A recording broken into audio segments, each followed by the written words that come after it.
OTB AM. With Gillette, we don't just play the game, we change it.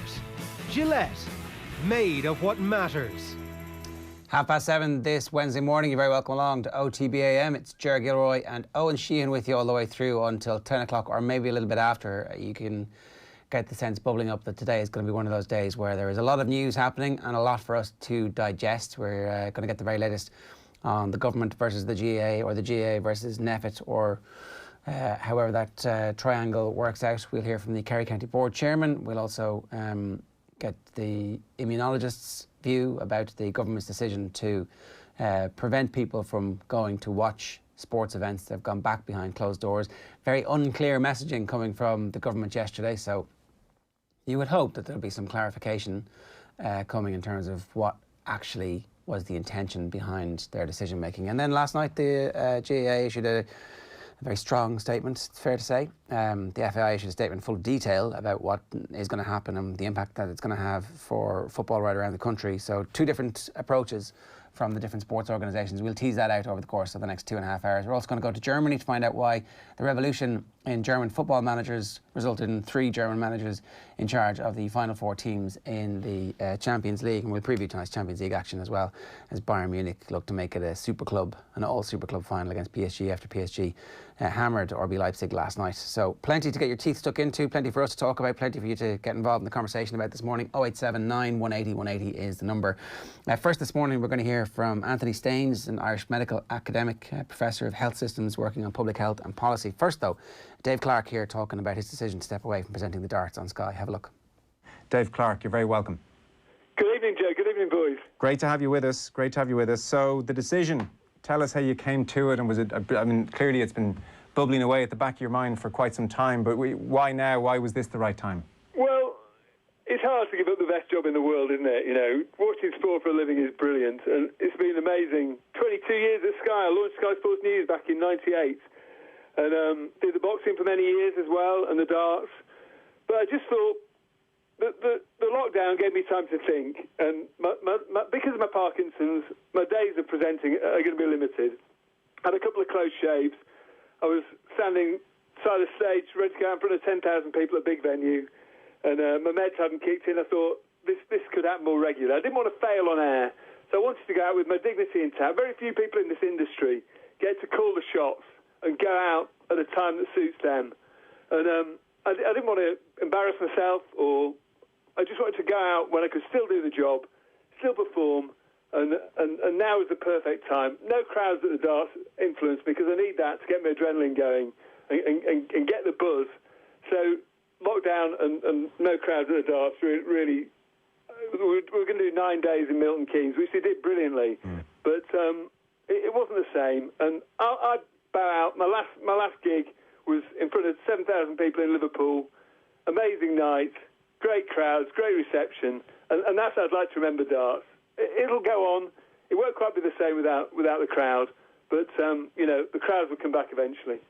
I would think. Do you mean that literally, that the adrenaline would help even just on a practical level? Yeah, it's amazing. When I walked on stage in front of all those people, the Parkinson symptoms seemed to disappear. I think it was sheer bloody-mindedness and the adrenaline, and it was incredible. The Parkinson's symptoms just almost vanished. And I think without a crowd, it would be a struggle for me. So another reason was I watched the Muhammad Ali documentary, and he was fighting Larry Holmes in 1980, and he obviously got Parkinson's then, probably didn't know it. And he was taking a hell of a beating. It was a shadow of the man he was before. And I watched that, and I thought, I don't want that to be me. Angelo Dundee's trainer threw the towel in after 10 rounds. And Larry Holmes looked frightened to hit him anymore because he was giving him such a beating. I thought, I don't want that to be me. I don't want someone to tap me on the shoulder and say, now's the time to go. But I had some lovely messages. I had over 5,000 messages from people on Twitter. And incredible stories. One guy was diagnosed when he was 39. And he had messages from people on Twitter. And incredible stories. One guy was diagnosed when he was 39. And he hadn't put up the courage to tell his parents. And he made sure that I was on the TV when doing the darts at Christmas. He told his parents, he said, look, he's on there doing that. I can carry on. And the specialists when I was diagnosed, said 2 or 3 years to be presenting live TV. Managed nearly 10, so I'm very proud of that. And I've still got a lot in the locker, still going to keep busy. I've got a big sponsored walk coming up, length of Hadrian's Wall, nearly 100 miles in September. I want to prove I can still achieve things and still be a positive role model. When you had the close shave, how close was it? Well, I'd have still been able to do it, but it was 6:45. I was going on air at 7 o'clock, and my meds weren't working. And I take this medicine called levodopa, which is a dopamine substitute. It kids your brain to think it's producing dopamine. The bit of my brain that's dying is an area called the substantia nigra, and in there it produces dopamine, which affects movements and speech and everything. So my speech was slurred.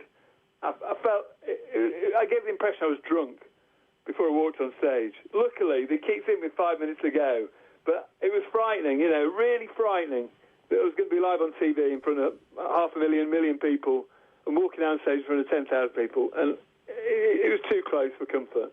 I didn't want that to happen. Fail on air would be the worst thing, so now was the time to go. That's amazing. I didn't realise you were told 2-3 years of presenting, and you did, 10? And it's a gruelling schedule as well. I mean, there's different types of presenting. That's a very demanding schedule, and with the adrenaline the night before comes the low the next morning, even for somebody in the the peak of their health. So to manage that for 10 years is incredible. Are you ahead of their general timeline for how they expected the disease to progress generally, Dave? Well, everybody who has Parkinson's has a different path. We all end up in the same place eventually. But I think a number of things have helped me. A positive outlook. I've always had a very positive mindset. I do a lot of exercise, stretching and things, and just sheer determination has got me through. But keeping fit, doing exercise is the key.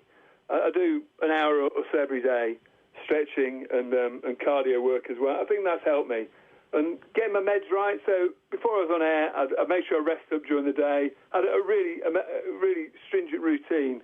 So I stuck to it every time. Rested in the afternoon, took my meds on time, didn't eat when I took my meds because that slows down the effectiveness a bit. And just this routine got me through for all those years. So, I say I'm very proud of what I achieved. 22 years on Sky, 22 years in people's living rooms.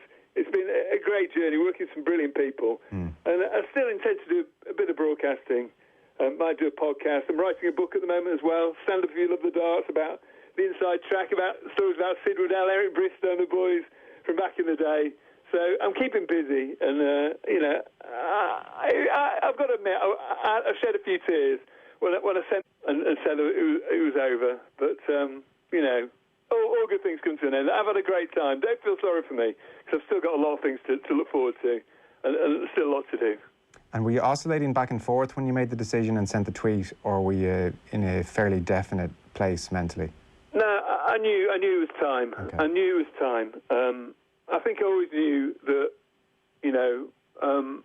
I'd know when the time was right. And when I had a couple of scares, when the crowds went from darts, it just seemed like the perfect time to just say, I'll go out on a high, go out when the going's good, and not get that tap on the shoulder or whatever, and just go out on my terms, which is a real privilege in this. But so many people in our industry get the elbow, don't complain about it, whatever. And it's perfect. It was perfect in every way. So, and as I say, I still want to.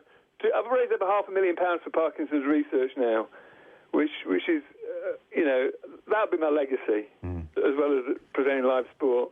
But hell of a ride, brilliant fun. No, a hell of a ride. Most people don't do 22 years at a place like Sky, working at the level you're doing. I mean, that's a brilliant career under any circumstances. I'm not surprised that 39-year-old used you as an example, and a brilliant example at that, of how you can cope and still manage to live a very full life, even in the midst of a serious weight on your shoulders. And it is a serious weight, there's no two ways about that. And you can empathise. You know how difficult it is to tell people and to transform from a normal run-of-the-mill into, to some degree or other, unfortunately, defined a little bit by your disease. That's a tough line to cross. There's no going back for people when they do it. It's why I kept it a secret for 2.5 years. Yeah.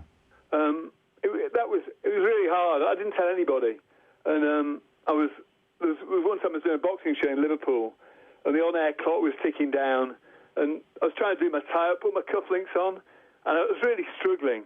Couldn't do it, and I thought, I can't ask anyone for help. And I was actually hiding in a cupboard. It seems ridiculous now, but hiding in a cupboard, doing my tie-up, trying to get my cufflinks on, and I had an earpiece on, and they were saying, "Clarky, time to come now. Where is he? Where is he?"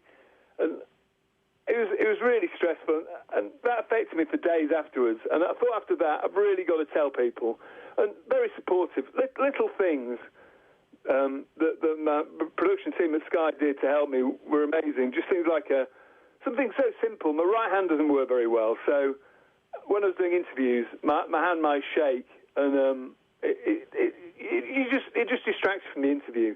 So they did like a face-mounted mic for me, like a Madonna face-mounted mic. So I go on stage with a mic on my face, and it meant I didn't have to use my hands. The players would hold a microphone, and it was just a little thing, little alteration rather than abandonment. Just little alterations like that helped me along the way, and I'm really proud of what I've achieved. So I suspect you never regretted going public with it, or having it define you in some way, or was that difficult as well?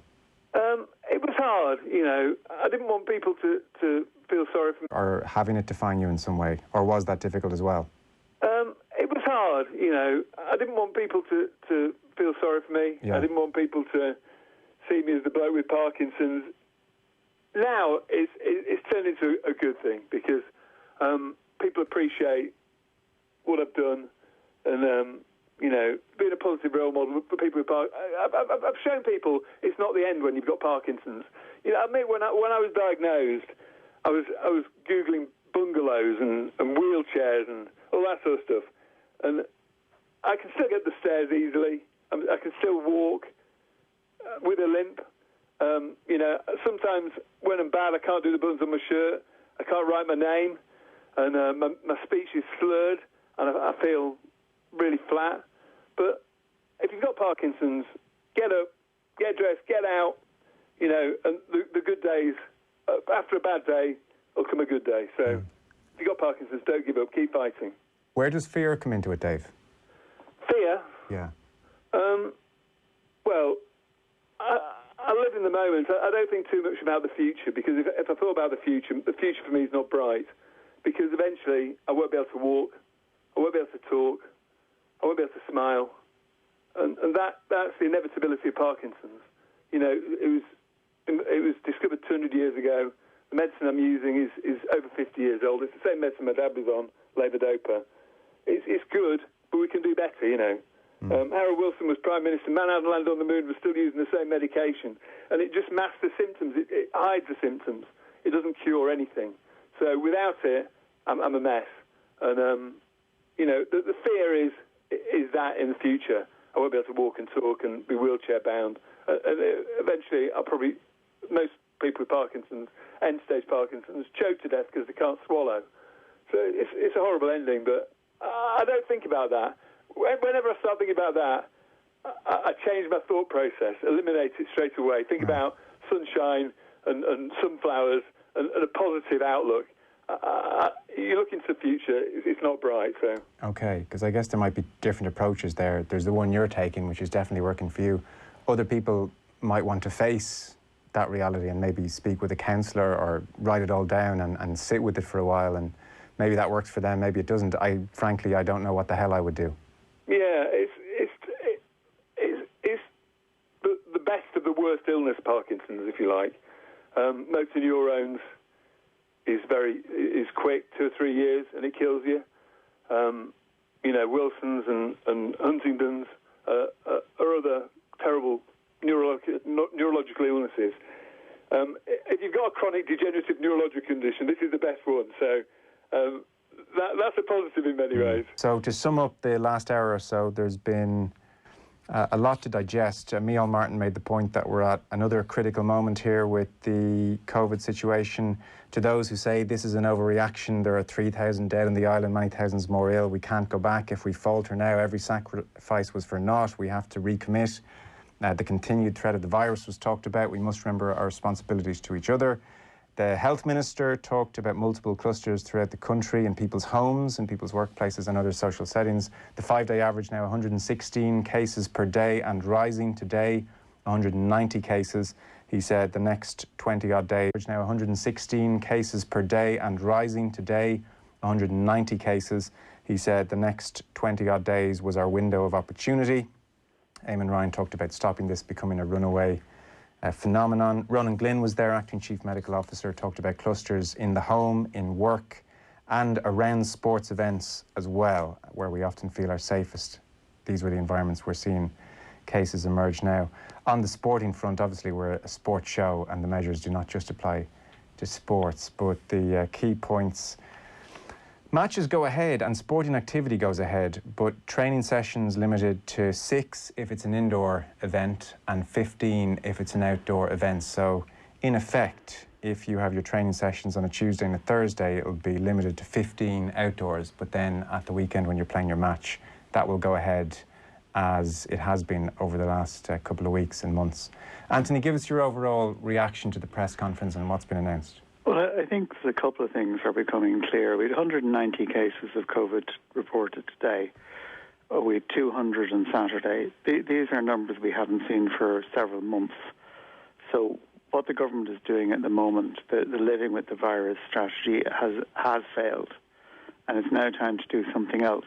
And Eamon Ryan is quite right, and Stephen Donnelly is quite right to say that if we don't get on top of this briskly, we could have hundreds and hundreds of cases a day, and we've had that experience before. Hopefully, because we've got better at treating it, the outcomes will be better. Hopefully there won't be so many people severely ill, and I would be optimistic that our hospitals will cope, though it will be very difficult for all concerned. But the hit to the whole economy will be horrific. There's a lot of information that says that what hits the economy is not so much the restrictions, not so much the rules on movement, but it's actually the virus itself that hits the economy because it changes how people behave. People see the virus is around. They don't go out as much. They spend less money. They spend less time in public places, and the economy just shrinks again. So we do need to get on top of this, but we need a plan that says we are going somewhere with this. We are not just going to keep on, as cases rise, cracking down again, letting cases fall, letting them rise again, cracking down again. We could go on doing that for a very long time. This virus has spread all over the country, and we are now chasing behind it. We actually need to get ahead of it. We need to be in front of this virus, turning around and slowing it down. And there are a number of proposals for doing that on the table. I'm not sure that many of the government's proposals will be hugely helpful with this. What are the proposals which would help us get ahead of it?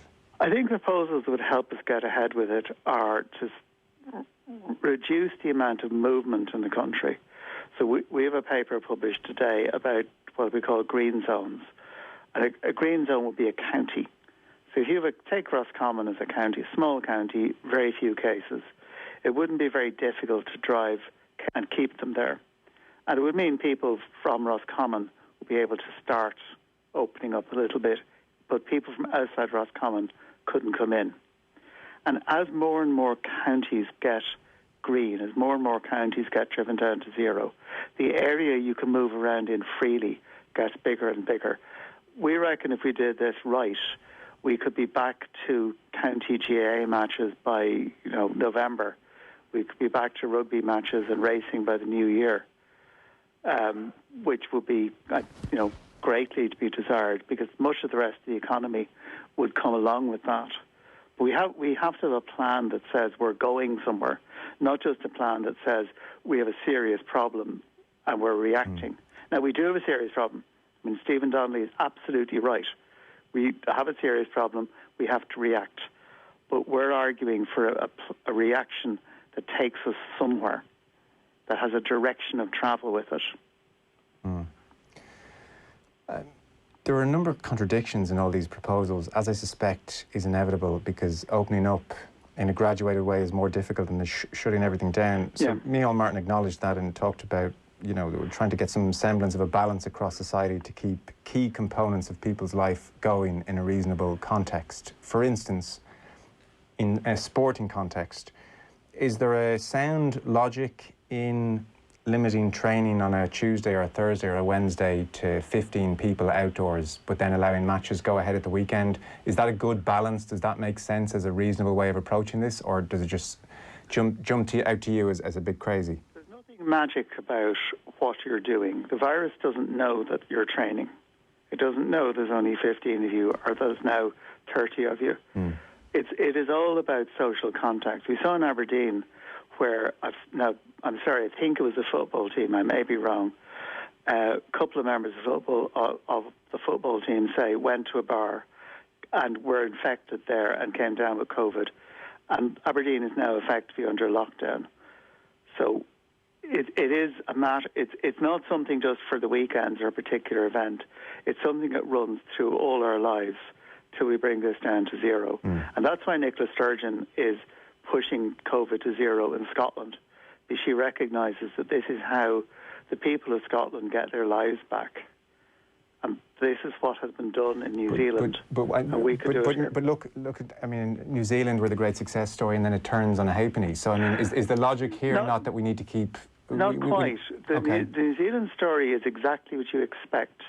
They managed to stop the virus spreading in their own country, which is all you can do. Yeah. You know, New Zealand doesn't control the rest of the world.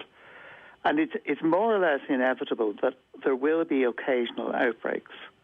And people like me in public health, that's what we do.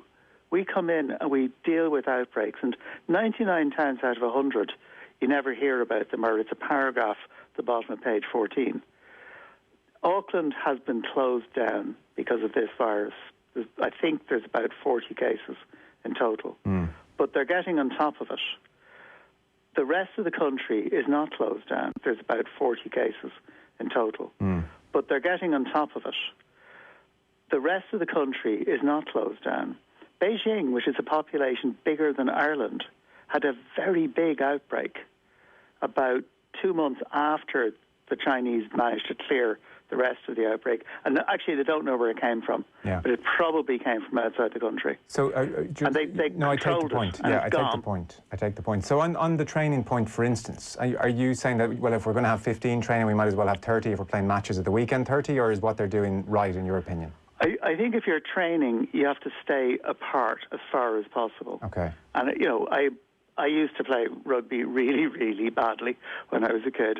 I know the problems of social distancing and rugby training. Other sports, it's easier. And there may be sports you just can't do for a while. And I actually suspect, you know, rugby might well be one of them. Other sports, there's much fewer problems. But it's a matter for each sport to look into your own hearts and say, well, what are the actual risks? Part of the concern is people who are training and exercising are breathing hard. And we know that strong, forceful breathing produces a lot more droplets. And they are what seems to be infectious. There have been a couple of famous outbreaks at choirs, for example, for the same reason. Because you're making a lot of noise, you're putting out a lot of air. And nobody knows if the same is true at sports training, but it probably is. So be careful, it would be my own comment on it. Yeah, but so what does that mean to the GAA team? I mean, be careful. Do they train? Do they not train? Do they play matches? Do they not play matches? Do they have 15? Do they have 30? I would say they train, they turn up in their kit, they train outdoors, they go home and shower. And keep it to a lesser number at training? I would say keep the numbers down as far as you can. But if you've got a county panel, for example, I mean, that would be, 25 people? Minimum. Yeah. So you've got to use a certain amount of applied common sense as the coach. What makes sense? There's nothing magic about 15 or 10 or 30. Yeah. But it is a matter of looking at the risks very carefully, making a decision, and going with it. And NEFIT has said 15, and that's not unreasonable. Okay. But, you know, each sport is going to have to work this out for themselves and maybe come back to NEFIT and say, look, this is our situation. Are there sports with more than 15 people on a team, for example? I don't know. But the other point, and I suspect it will hit the GAA in particular, is they're limiting sport now to behind closed doors. So what's been happening up and down the country is that 200 people have been allowed to attend matches. That includes the players. I mean, somebody needs to tell the government this, because Ronan Glynn made this mistake this evening, and Micheál Martin made this mistake, and it's really worrying when they're getting basic specifics wrong. Like Ronan Glynn talked in answer to a question this evening and said, you know, well, it's better just to have 30 people involved in a match than 230. Again, like those 30 are part of the 200. And you're like, how has this not been arrived at? Anyway. And it's more than 30 because it's the teams and a couple of people per team. Yeah, of course it is.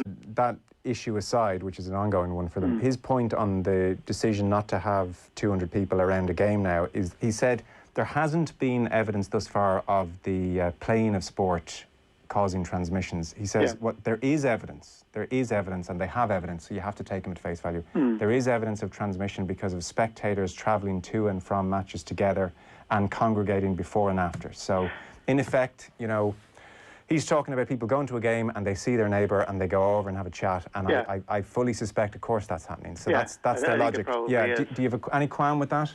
No, I understand exactly where he's coming from, but I would ask, how does that play out in terms of restaurants and pubs? And I think we do need a balance. Ultimately, I think we are moving to a place where everyone has to take higher levels of responsibility. And that means wearing masks, maintaining social distance, washing your hands. HSE test, track and trace system seems to have run into problems. It's very unclear what those problems are, but there seem to be extraordinary delays. We have a quarantine system for travellers coming into Ireland, and candidly, it is a joke. You fill in your name, you're supposed to isolate yourself. Nobody seems to be following up on most travellers coming in, and that is not on. So we need to pull all of this together. I mean, there was one of the people who gave evidence to the Oireachtas Committee on Thursday put it very clearly. He said, if you want to bring this down, there's no room for fudging. You have to do all these things, and you have to do them all right. And you have to convince the Irish people that it's worth it. That, you know, all of these things are taking us somewhere. That we're not just sitting here waiting to be drowned by the next wave, or the one after that, or the one after that. Because we are going to be waiting till next June or July, if everything goes well, for a vaccine. And we could be waiting a lot longer than that. I hope we won't, but we could be. So overall, final point with regard to people's behaviour, be it what you're seeing or what you're hearing or what the numbers suggest, be it the government measures, fudging or otherwise, travel situations, where are we? How have we been doing over the last couple of weeks? Badly. One obvious thing the government missed was to bring in decent regulation for bad behaviour in restaurants and bars. There's no process to say to a restaurant, say the restaurant that was shown at the weekend, where mad stuff seems to have been going on. In other countries in Europe, that restaurant would just be closed. There would be no ifs, ands, buts or maybes. It would be closed for a fortnight. And that is the government's authority to do that. Nobody else can do that, but it hasn't been suggested. So I'm not sure that we're focusing in on the right parts of people's behaviour. But it is down to every one of us, but it's also down to the government to do their part. OTB AM on OTB Sports Radio, Ireland's first and only sports radio station. The Sunday Paper Review on Off the Ball. When he wants to do something, he does it. A hugely impressive person, apart from being obviously a brilliant golfer. My cousins disliked their dog so intensely that they renamed it Scalacci. Yeah. And the dog was called Scalacci from then on. It's a great piece of journalism. That sums up what he's like. The intro to this is just brilliant. He is an absolute control freak. Digesting the best stories on the back pages every Sunday afternoon on Off the Ball. The all-new OTB Sports app. It's all videos, sports news, live scores, interviews, podcasts, all waiting for you. Search OTB Sports on your app store and download now. OTB AM. With Gillette, we don't just play the game, we change it. Gillette, made of what matters. At 8 o'clock, you're very welcome along to OTB AM. It's Jerry Gilroy and Owen Sheehan with you. We say a very hello to our podcast listeners. Our radio listeners have been with us all the way from 7:30 this morning, as they are every morning on the OTB Sports app. You just click the radio button and away you go. Owen, good morning to you. How are you? Very well, Ger. How are you getting on? Well, we've got a very, very busy show. We're going to reflect on a very straightforward win for Paris Saint-Germain last night, and they're going to be facing probably Bayern Munich, but it might yet be an all-French title decider on Sunday night in the Champions League final. We'll get the view from Germany, where it turns out they're producing the best coaches in the world at the moment, and it's not by accident, it's by design. That's coming a little bit later on. We're going to speak with the Kerry County Board Chairman about the potential for there not being an inter-county season this year, and also the big brewing story, which we'll get to in just a moment. We have deal or no deal. We'll talk about the South African head of their rugby union saying that the Lions tour is in doubt if fans can't travel, or if indeed those games have to be played behind closed doors as well. But today, at 8:01, we're getting straight down to business, and we're starting with a very special edition of The Beef is Real.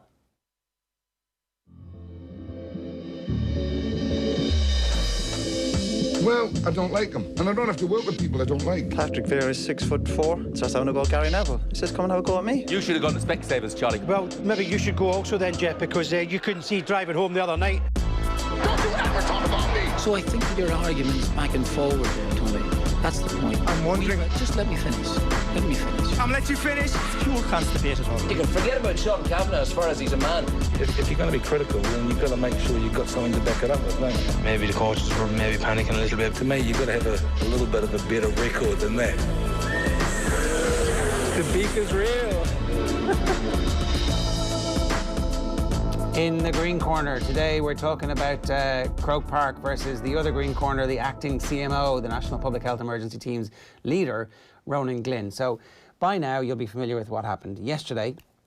A very long cabinet meeting, which apparently was slightly fractious. And after that, there was a press conference.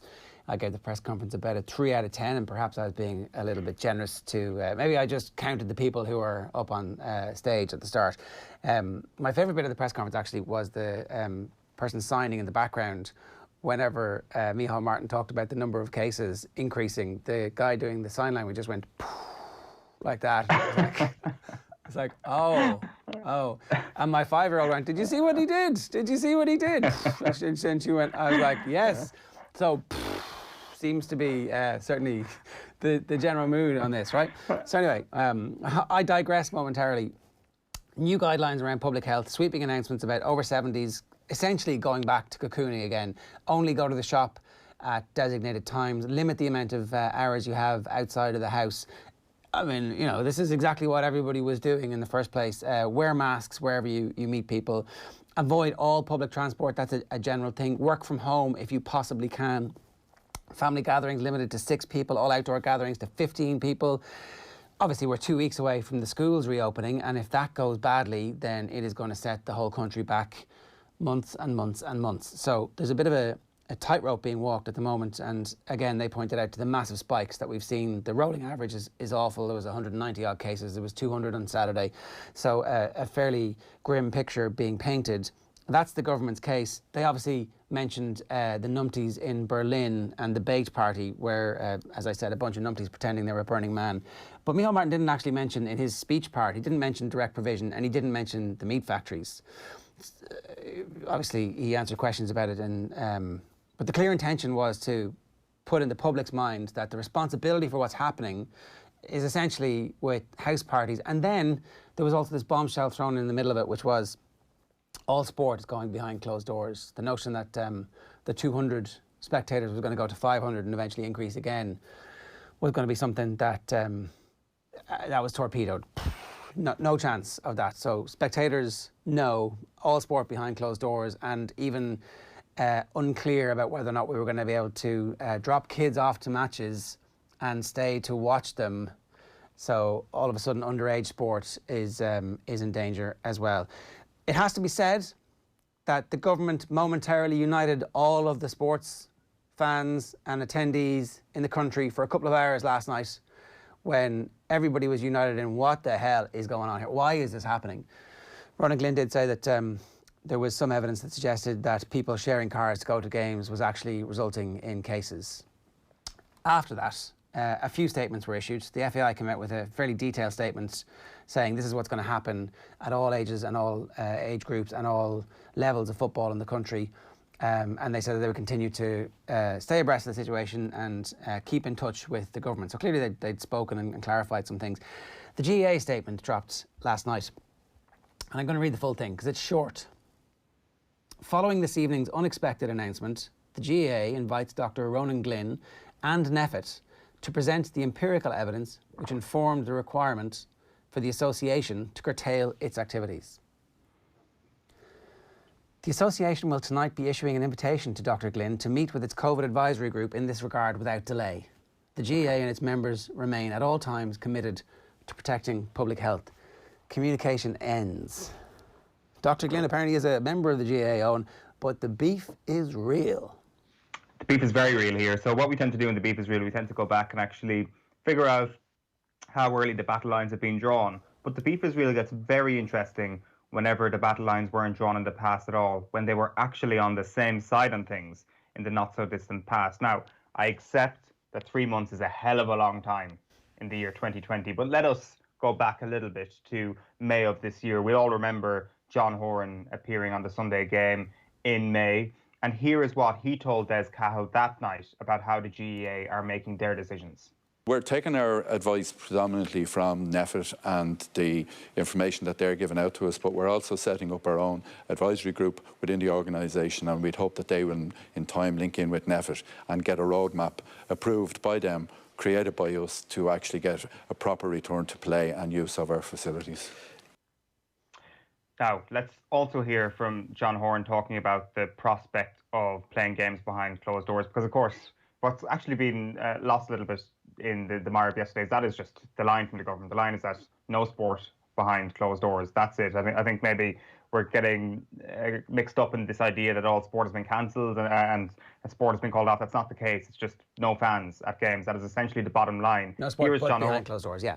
Yeah, so here's what Horan said about the prospect of playing, say, a championship behind closed doors back in May. You'd get some revenue streams if you went behind closed doors, but like, I still go back to the point, I think, you know, if there's contact sport on the pitch and such is the size of our facilities, like, I mean, if you had a crowd of 20,000 in Croke Park, I think it would be lost and everybody would be comfortably social distancing. So, but ethically, are you against the notion almost of, not ethically, but the core of GA Championship, it does have crowds. Are you basically against them in your own view? A game with no crowd there? Well, I don't think it's going to happen, to be honest with you, because I think if the games are on the pitch, there's going to be a certain acceptance that there's going to be a crowd in the actual stadium, and I think that's where it's going to rest. Just before you come in there, Jared, like, that's a very interesting philosophical standpoint that the GAA have seemingly stuck by, and this idea that they will not be happy with a behind closed doors championship, even back in May, was a little bit eyebrow raising. We'd become accustomed to the idea that the Premier League was about to come back, the Bundesliga was about to come back, but all behind closed doors. It felt ambitious that the GAA were looking at a championship behind closed doors.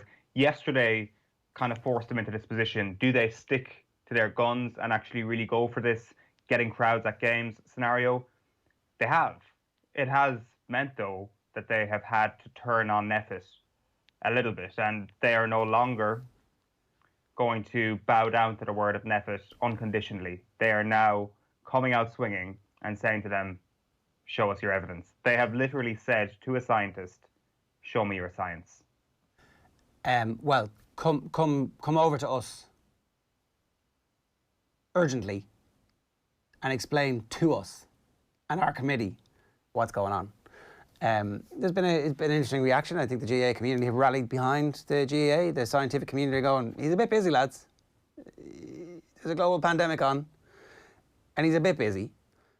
Philip Nolan was tweeting, he's obviously from Maynooth, he's part of NPHET. Again, sometimes it is actually hard to know who is on NPHET and what the relationship between NPHET and the government in this instance is. So they're advisors. The government make the decision. It's funny that they're calling out Ronan Glynn and heaping all the pressure on him as an individual in that statement. You know, it's like, it's certainly megaphone diplomacy. It's not the, let's ring him up and go, here, could you explain to us what happened there? We're like, you know, we're a bit lost because we didn't get any information. or maybe, you know, ring the Taoiseach's office and go, what happened? It heaps a whole lot of pressure on the CMO. And while we're, you know, the beef is real, it's supposed to be a bit of crack. It's like they've decided that this is a very public battle between them and the acting CMO, which is an unusual situation for a sports body to find itself in. It is. I'll give you that. Like, I mean, they used to say that the three pillars of Irish society were the GEA, the Catholic Church, and Fianna Fáil. But by asking for empirical evidence last night, they've clearly killed off the Catholic Church, and by turning their back on the public health guidelines, they're clearly trying to kill off Fianna Fáil as well and trying to become the last pillar standing in Irish society. I was, like you say, it was the GEA community who rallied behind this statement last night. To be honest with you, when I saw it, I was like, fair play. I kind of thought to myself, this is actually a ballsy move. Like I tweeted last night saying Troy Deeney would be proud of the cojones shown by the GEA. And I kind of stand by that this morning. I don't really see how you can be too critical of what the GEA have done here. That they have been in a position over the last couple of weeks where a lot of high-profile GEA figures have been quite annoyed by the restrictions placed on crowds. Now, personally, I disagree with that. I disagree with the idea that, you know, that they should be trying to be a runaway train here and trying to increase people at matches. I think you should be happy with what you've got. But at the same time, that is where they've been, and you can sympathise with their position to a point. And you can sympathise with their position where your current process is actually being downscaled and downgraded, and you're going to have less people at matches to the point where you're going to have no people at matches. And you see Ronan Glynn come out and making comments about, you know, if you've got 30 people at matches plus a crowd, you'll have 230, 250 people. And I know it's only a small detail, and he's a busy man, as he says, the busiest man in the country at the moment, no doubt. But that sends an alarm bell off in the GEA, I'd imagine, where it's like, hang on a minute, you've just made the same mistake that Micheál Martin made last week. It's a small detail, but details are kind of important at the moment. How much do you actually understand what's going on here? Can you actually present to us what you base this on? You have mentioned, sure, that there is evidence that there is actual transmissions happening in transport to games. There is no reason whatsoever for him to make that up. I'm sure that that is the case. So let's assume that's true. Is that not the end of the argument, though? Is that not the end of it? It's like, unfortunately, we've discovered this thing that's happening. All of the stuff that and all of the arguments that people are making about the big venues, even the John Horan point about the 20,000, it was never the 20,000 sitting in the stadium. It was how people are getting there beforehand. It was how people are getting out afterwards. And the fact that, like, we all know, if we've all been in situations over the last couple of months where you meet somebody and you sit and you have a coffee, and, like, suddenly at a match, a team meets. Like, we know that there are club teams in all sports going for drinks outdoors, maybe, or maybe they're having parties. And, like, my issue here is that it's not actually a GAA issue. They feel like they are somehow being targeted, but that's not the case. Like, I actually don't think that the government produced a fully thought out plan yesterday. There was no coherency. The performance of the Taoiseach and the Health Minister and Eamon Ryan in the press conference was abysmal. It gave me no confidence that they were in charge of their briefs and that they had thought through a consistent plan, given that this has been coming for ages, and given that the schools, like, where's the Minister for Education? We are 2.5 weeks away from 1 million kids going back to school, sight nor sound of her at any point in all this. So that's where people, I think, have no faith in it. And then all of a sudden it's like, well, you know, the GA are not being targeted separately. This is like the same for the FAI, and it's the same for the IRFU, and it's the same for everybody. Just on that, Ger. So who cares? Like, if the GEA get their empirical evidence that they're looking for, or they actually get the explanation, then that explanation goes for the IRFU or the FAI or all the other sporting bodies. It doesn't matter that they're acting in a self-interested way. The result of them getting that evidence that they appear to be lacking at the moment will actually apply to everybody. So this is a sport-wide conversation. If they get that conversation and that sit-down meeting with Ronan Glynn and get the evidence that they're after, then that's the FAI and the IRFU. They will have the same evidence available to them as well. So the issue is a sport-wide problem. The GEA are obviously acting for themselves. So I don't necessarily agree that this is necessarily going to be kind of something that isn't a one-size-fits-all approach. Like, and then your other point on potentially players going for drinks after games and celebrating after a big championship win. Like, that's still going to happen. Like, if you're pointing the finger at players and how they're congregating around games, that's not going to change. The games can still happen at elite level. Like, we're seeing some juvenile games called off this week. We don't have clarity on that. I don't know. I think that the GAA are well within their rights to come out and say, hold on a minute, can we actually just get a breakdown here, as they said, the empirical evidence of why this is dangerous, or of how exactly people are travelling to games, and what the exact number of cases that have actually come out of that are, because we don't have a number on that. And summoning the CMO publicly like that and putting all that pressure on him, when actually it's the government who make that decision. Is that the right course of action? Like, it's certainly what I would say on that is that the GAA need to be careful that they're going to need government funding this year. That their gate receipts are going to be massively down, and if they want to run a GAA championship, they're going to need government funding. So I will say that they need to be careful on that front. But at the same time, they're well within their rights to say, how many cases have we as an organisation inadvertently caused by the fact that our games are happening? And they don't have that number, Ger. Like, but you can't. So, like that.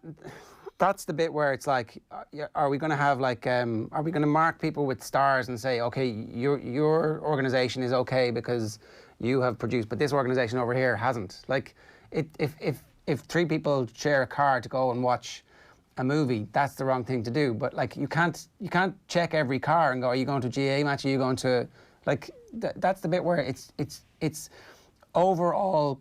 The figures in the country are going. I don't actually agree with the plan, and I don't think that think that the government have got a hold of this at all at the moment. Like, even your point is out of communication. The contact tracing is. Look, that's it. Look, we need to move on because what are we at? 17 minutes past 8 here. The beef is real. That's today's version of it.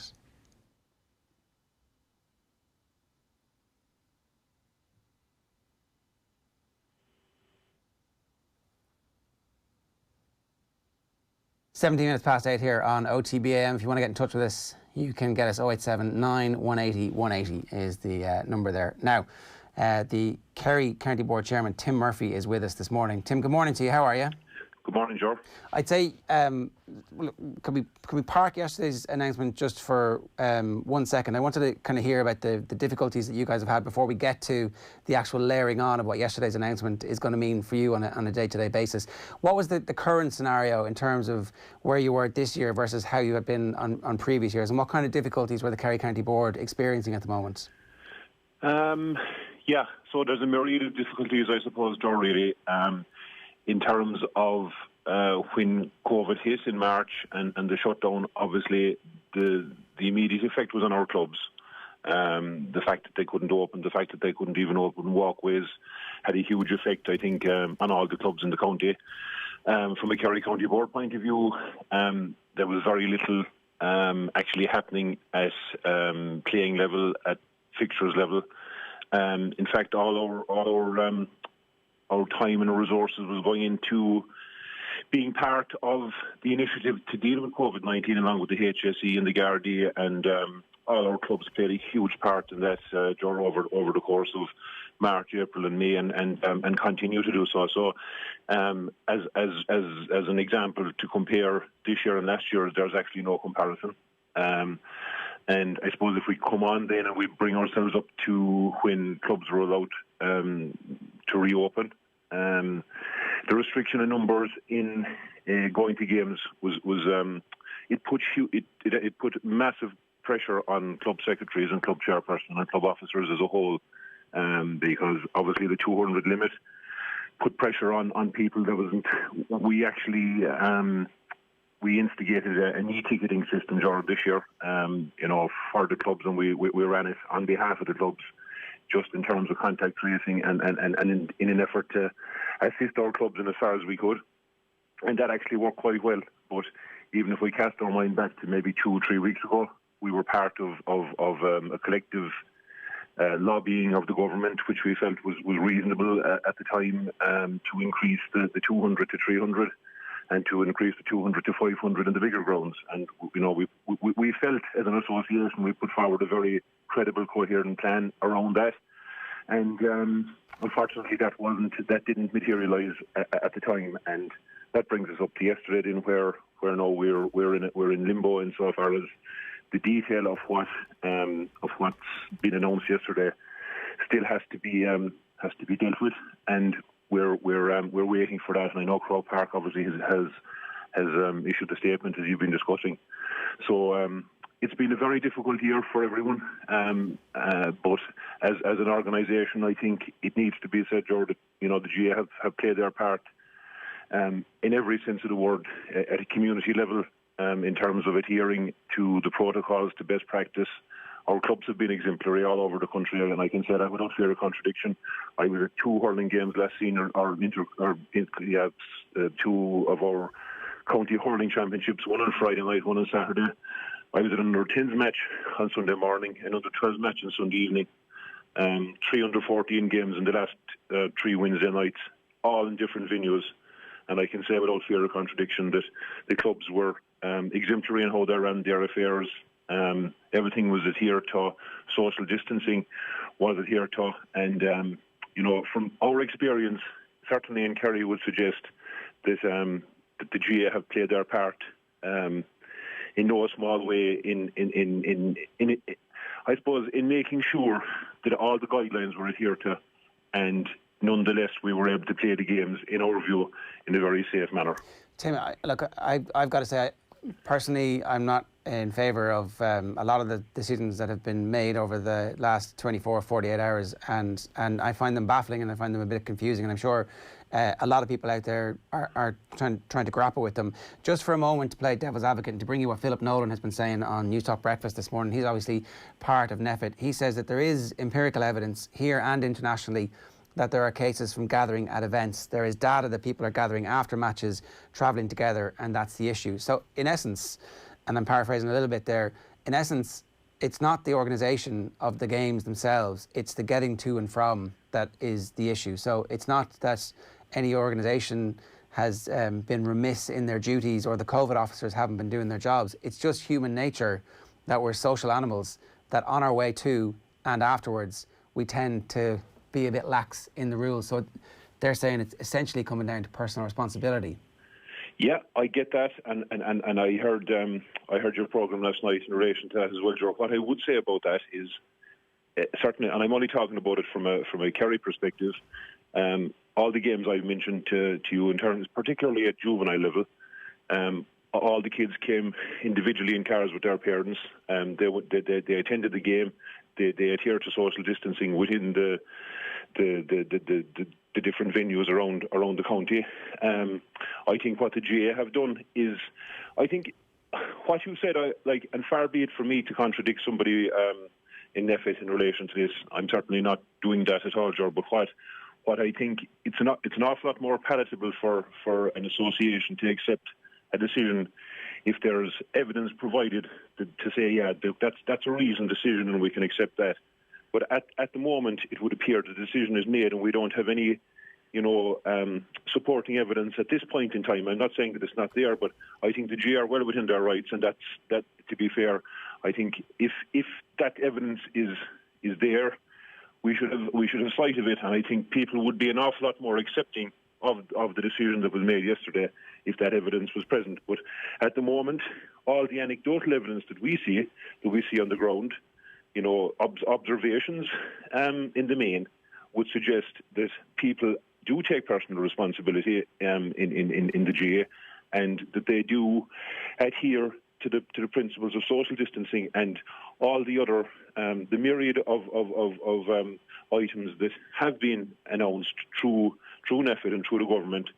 And I think as an organisation, we've conveyed that to all our members. And at the outset of all this, George, we were certainly of the view that it was best practice, personal responsibility, and at all times people would have to take personal responsibility for their actions. And that's the piece that I think is challenging for people to accept, that it would appear at this point in time, looking at it from a GA perspective, that that evidence is on the ground it would suggest that we are in the main, I would say, very compliant. So my view on this would be, and it would be the board's view, I think, that if that evidence is provided by NEFIT,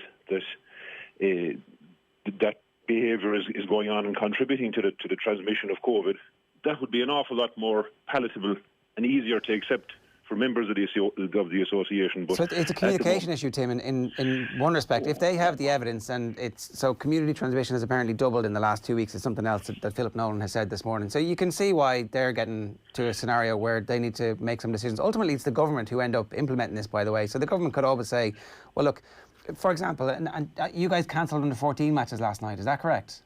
We did, because on the basis, George, that we didn't know what the detail of it was.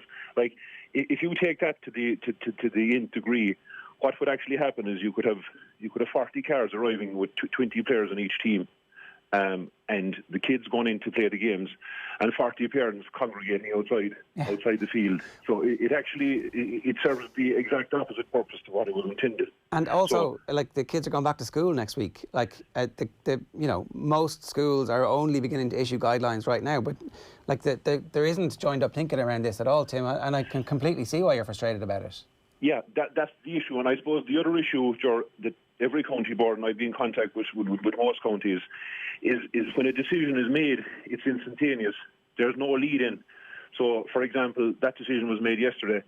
If every county had a few days, if the government had communicated with Croke Park in advance, and that, there was a plan initiated around this. Okay, this is what's happening, and that we had even 2 days or 3 days to implement it, it would have made a huge difference. But I suppose the difficulties we have, and look, I do accept that it's an evolving situation and it's ever changing, and decisions are made on the hoof, so to speak.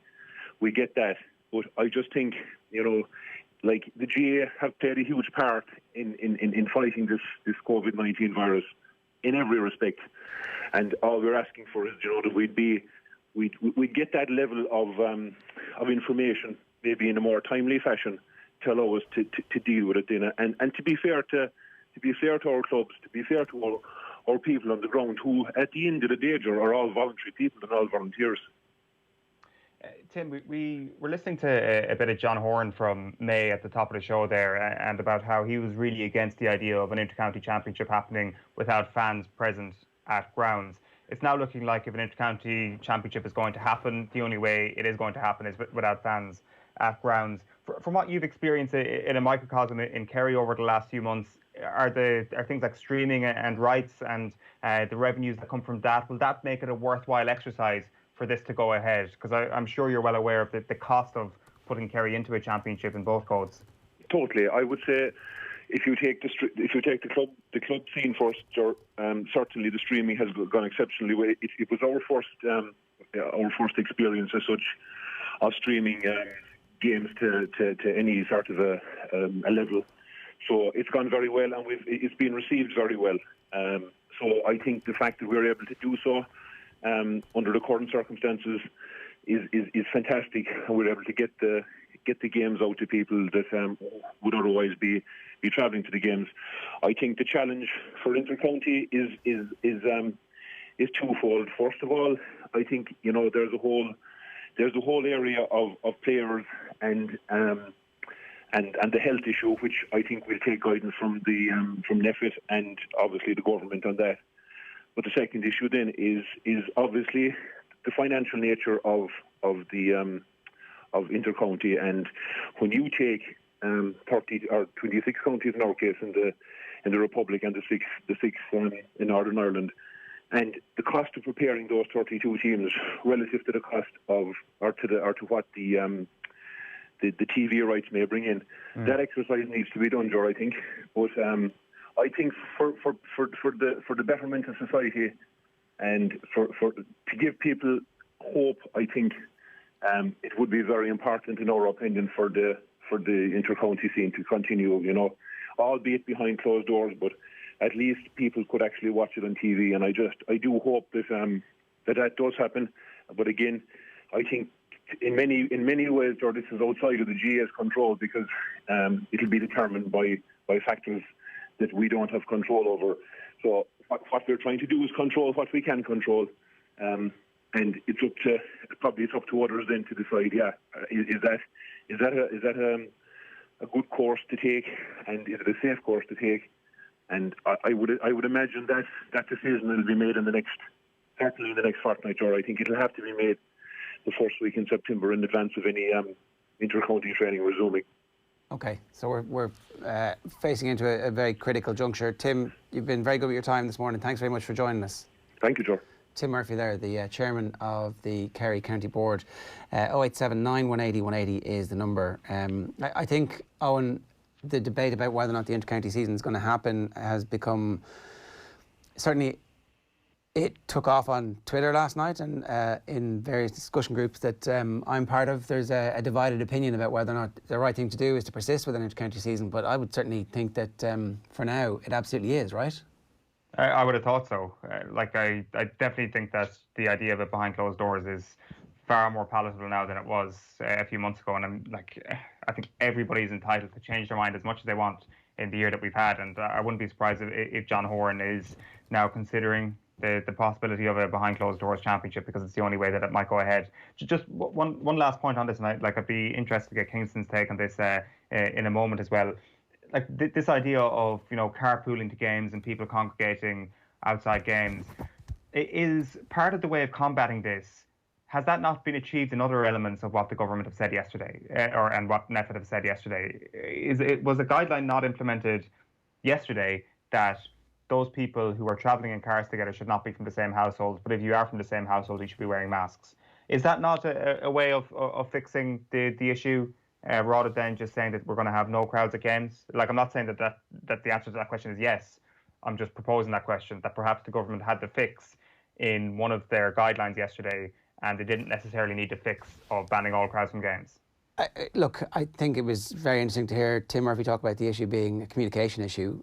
Fundamentally, the communication of this hasn't been, here's the evidence and here's the decision made off the back of that evidence, and we're explaining it to you as we go along. It's like, okay, essentially over 70s are back to a fairly similar scenario to the one that they were in a couple of months ago.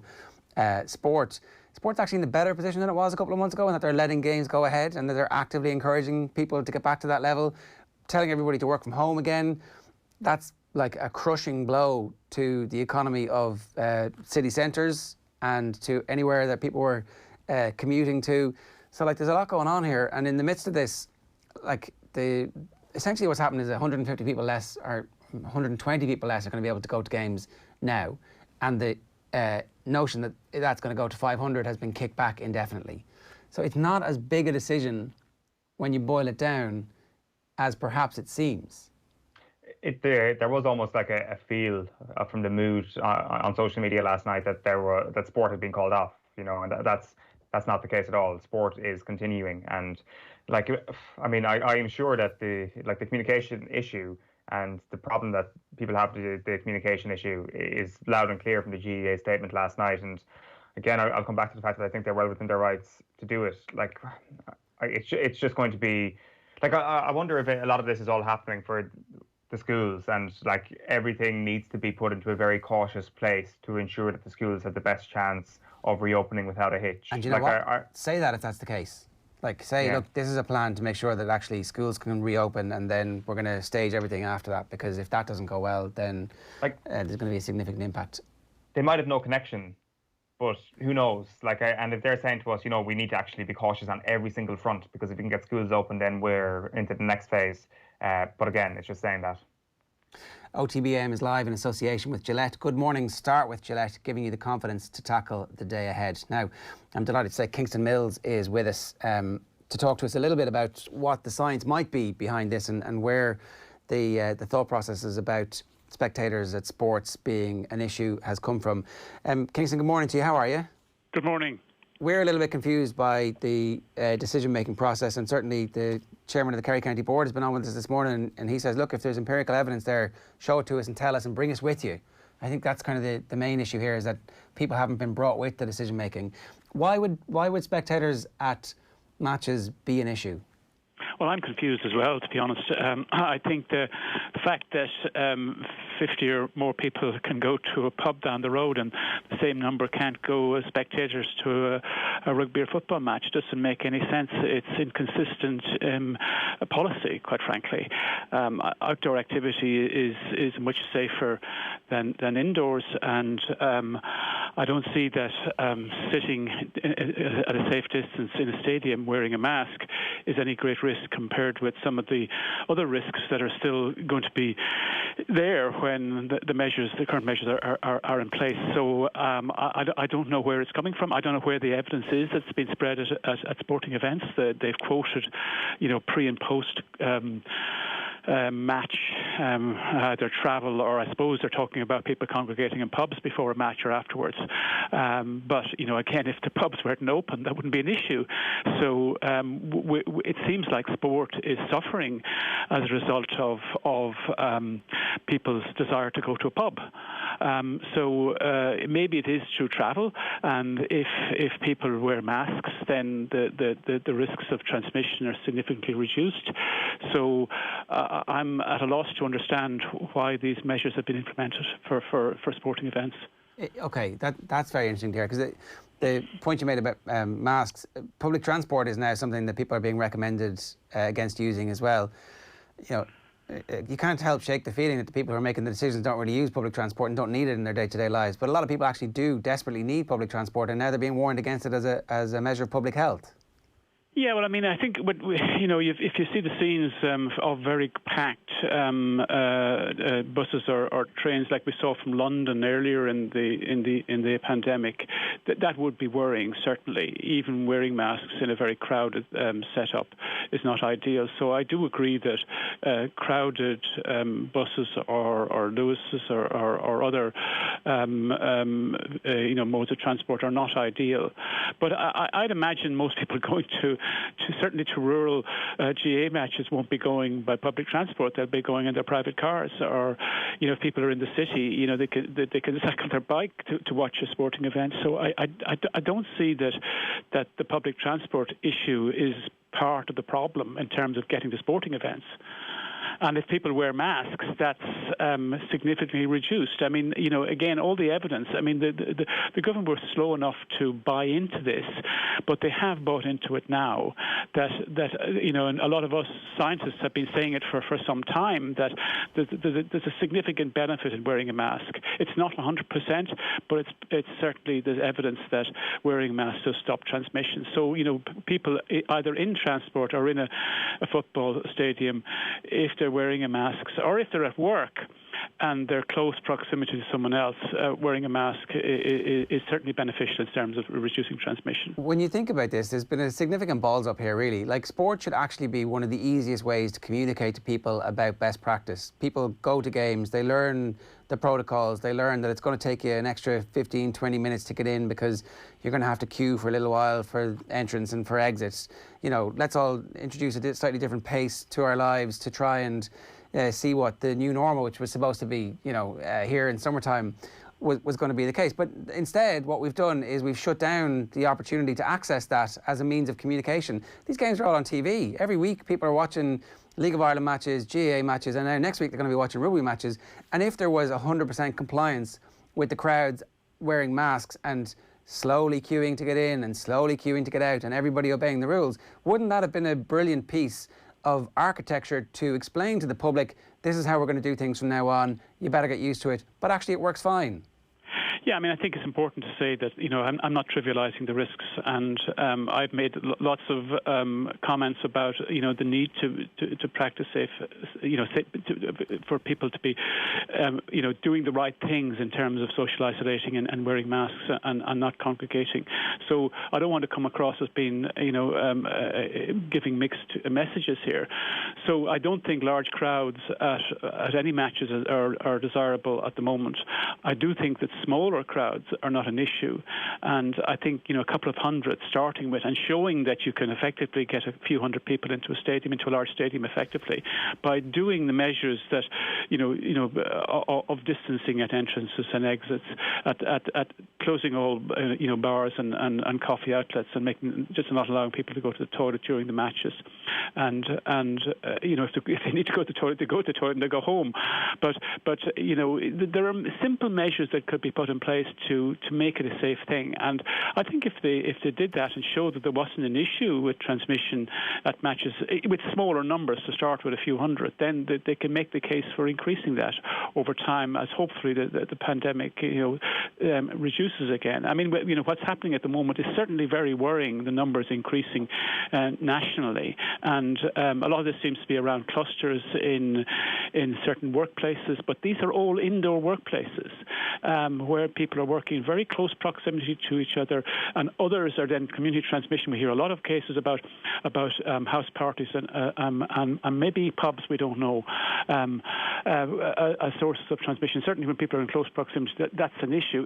It's not the same in outdoor activity, where the transmission is much more difficult for the virus to transmit in outdoors compared with indoors. So I think that sport could be actually an example of where good behaviour, and the sporting people themselves, I think, are by and large very bought into all the regulations and doing all the right things to make sure there isn't transmission. So I think sport can help for the rest of the population to see how it should be done and can be done. Instead, we've decided to take that opportunity and say, no, we're going to prevent anybody from accessing these events, and we're going to. I mean, it seems as if the directives are you can't drop your kid off and watch the game. Again, Tim Murphy was making the point earlier that we're going to have parents drop their kids to under 14 and under 16 matches and then go out to their cars, and all the cars are going to be parked essentially beside each other. Do we really think all those parents are going to sit in their car for the duration of the game, or are they going to get out and have a chat, which actually ends up making them congregate in a smaller space? Yeah, I mean that's an anomaly completely, and I mean I really do feel sorry for the rural sporting community that where the parents in particular can't sit in a large stadium and watch their kids playing football. So that is certainly they've got caught in the trap of this blanket policy on no spectators at all, and it is very tough on them. I mean, sport is such a part of all rural life and city life for so many people. I think it's important that we do try and facilitate it in a safe way. And I mean, I'm not advocating that we go crazy on this. But none of us are. It's the opposite of that. It's like let's learn the lessons from having the 200 people at the events over the last couple of weeks. I think, sorry, you've hit on the key point there that I meant to bring up from the very start. It's the blunt instrument approach to everything, which is particularly galling if you're in one of the 3 counties who are in lockdown, because it shows that apparently we can have very specific and localised,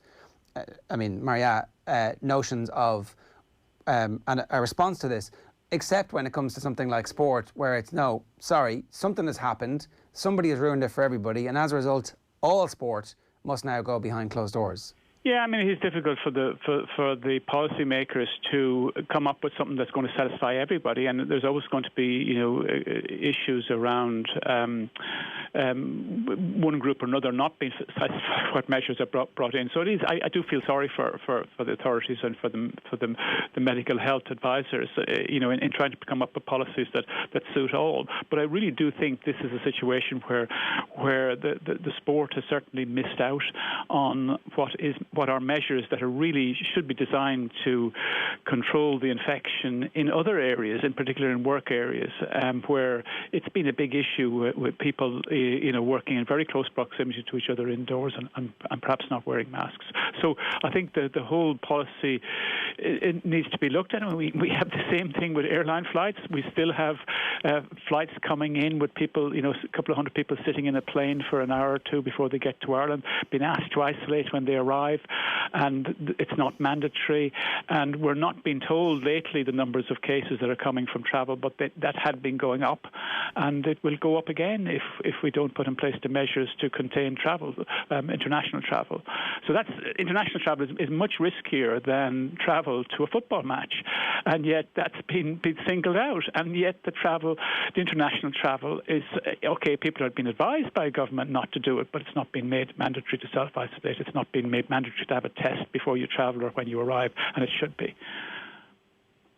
Kingston, would you have had faith in the idea of the government actually just promoting people who are travelling around the country to take separate modes of transport, and failing that, wearing masks within a car as you're travelling? Would you have had faith in that policy? And if so, why wasn't that the one-size-fits-all approach that could have covered sport as well? Because that is essentially the thing that is precluding people from attending games now.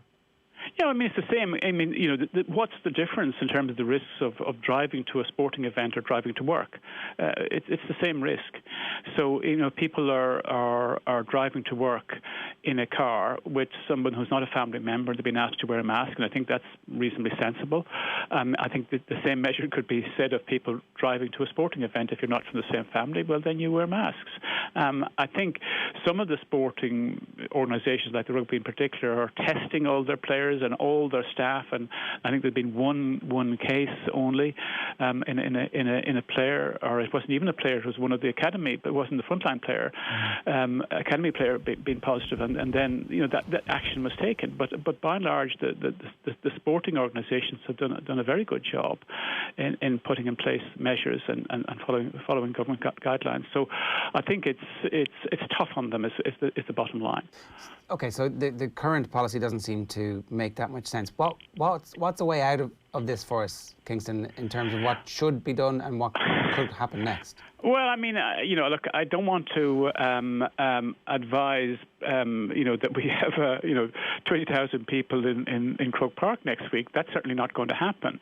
But I think if we have 200 in a small stadium, it's not a huge risk. And if you can demonstrate that there is no risk or there's no spread associated with 200, then you can go up to 500 and a couple of thousand. So I think, you know, it's stepwise measures where it's demonstrated that the people who are, you know, in charge of stadia can put in place the measures to ensure safe arrival, seating and departure from stadium without risk, and wearing masks, everybody, or a visor.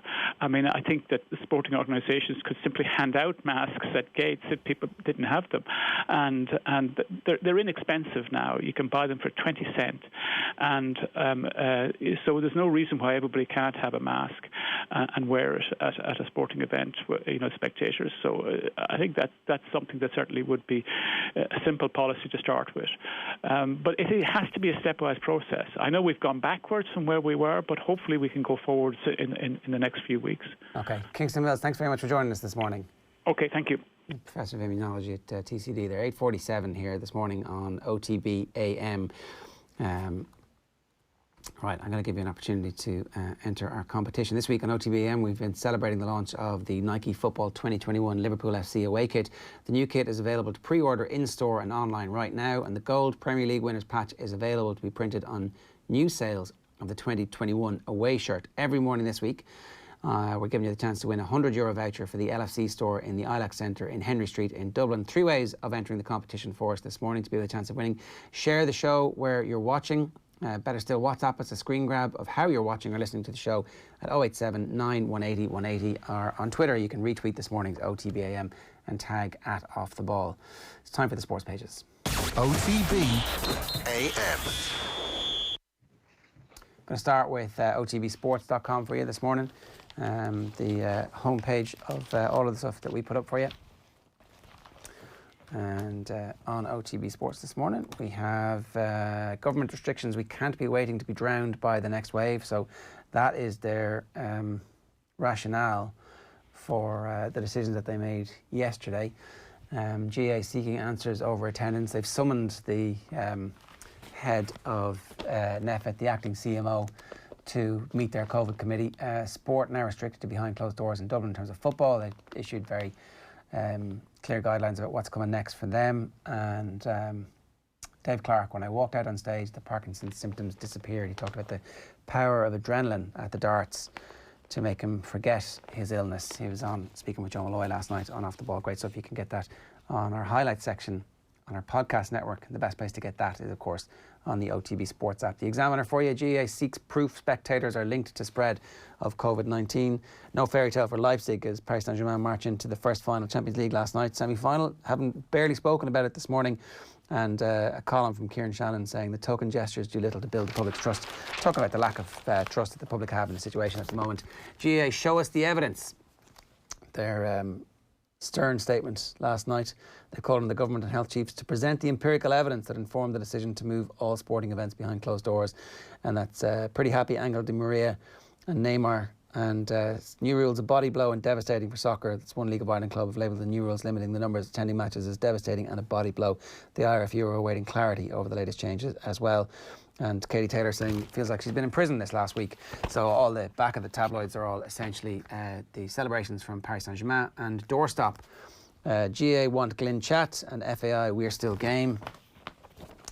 The back page is Prove It and a picture of Michael Dijkman saying that he's obviously very disappointed by it. Reds carry on despite COVID scare in Austria. Somebody in the Liverpool travelling party has tested positive for COVID-19. We don't know if it's a player or if it's a member of the backroom staff just yet, but they're in Austria in pre-season training. Lyon Tamers is the expectation tonight. Bayern are going to beat Lyon from the Racing Post, and it's a preview of the Juddmonte International on day one of the Ebor, which is live today on ITV as their front page story. The Mail are going with the same line. Show us proof, GA demanding evidence behind new restrictions.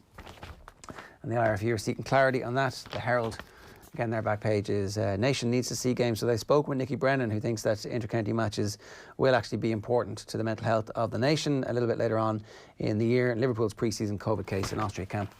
Eddie Jones has given an interview to BT Sport where he expects the game of rugby to have evolved over the course of lockdown, and he thinks the game is going to change. More decision makers, faster pace, players relying on instinct as opposed to pre-programmed moves. So very interesting to see exactly if that is what happens. And then Man United, Man City are going to start their league season a little bit later than everybody else because everybody agreed to a 30-day separation between your last game of last season and your first game of next season, and Liverpool have had a positive test there. So where are we going on?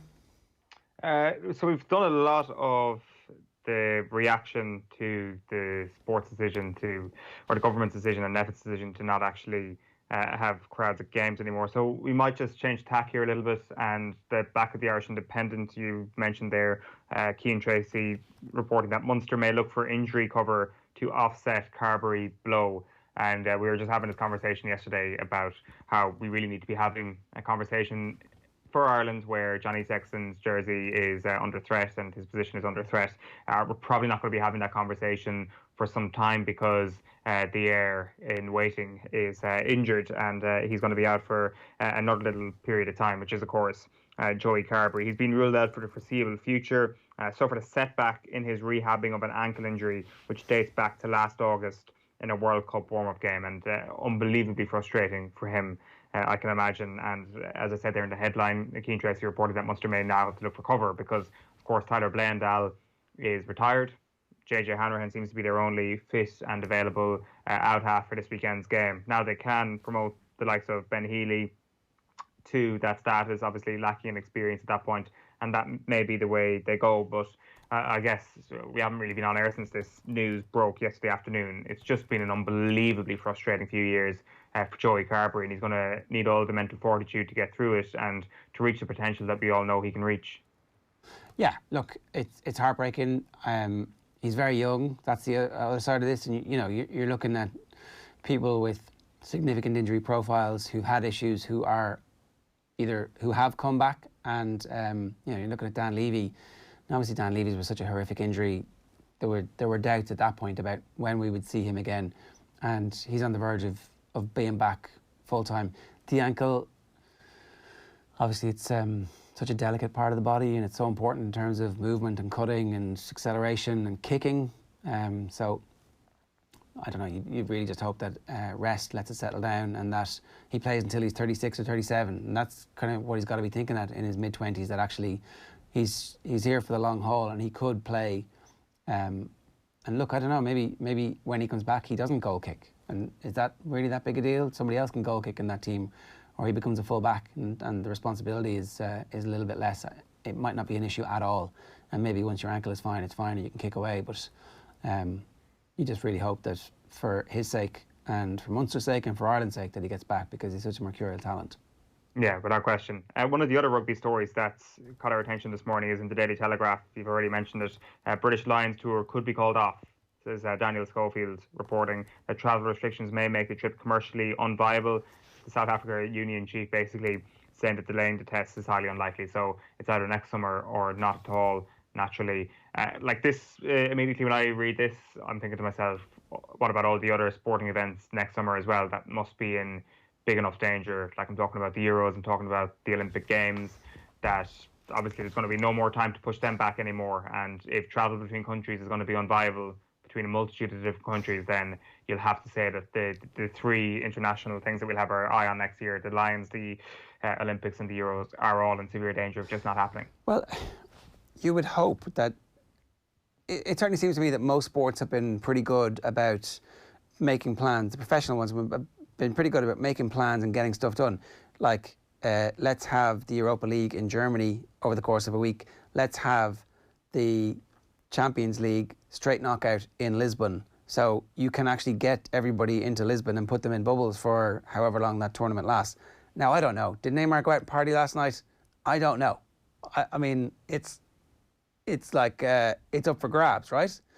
Will those PSG players, will they party before the final? They might not. Maybe they've decided that this is the one time that they can actually sit and relax for a week and just prepare. Like, I don't know.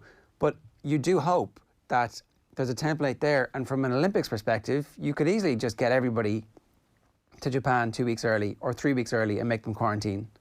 And they can live in some kind of athlete village bubble for a fortnight. Like, Japan is pretty good at dealing with this kind of stuff. You've spent a lot of time there recently enough, and you know, mask wearing was something that they were doing long before this was on anybody's radar. So, like, of all of the countries in the world that would be able to host an Olympic Games, if it's behind closed doors, is it going to be that different? Like, you know, obviously the noise of the crowd is something that by that stage, the technology is so good that we're going to feel like we're listening to a 100 metres crowd or the third or fourth lap of 1,500 metres. I would say the problem on that front, like, I know there's been a bit of public disagreement on whether or not they should press on with it next year. And the idea of people not coming over and spending money and making this thing worthwhile is probably an issue that they're considering on that front.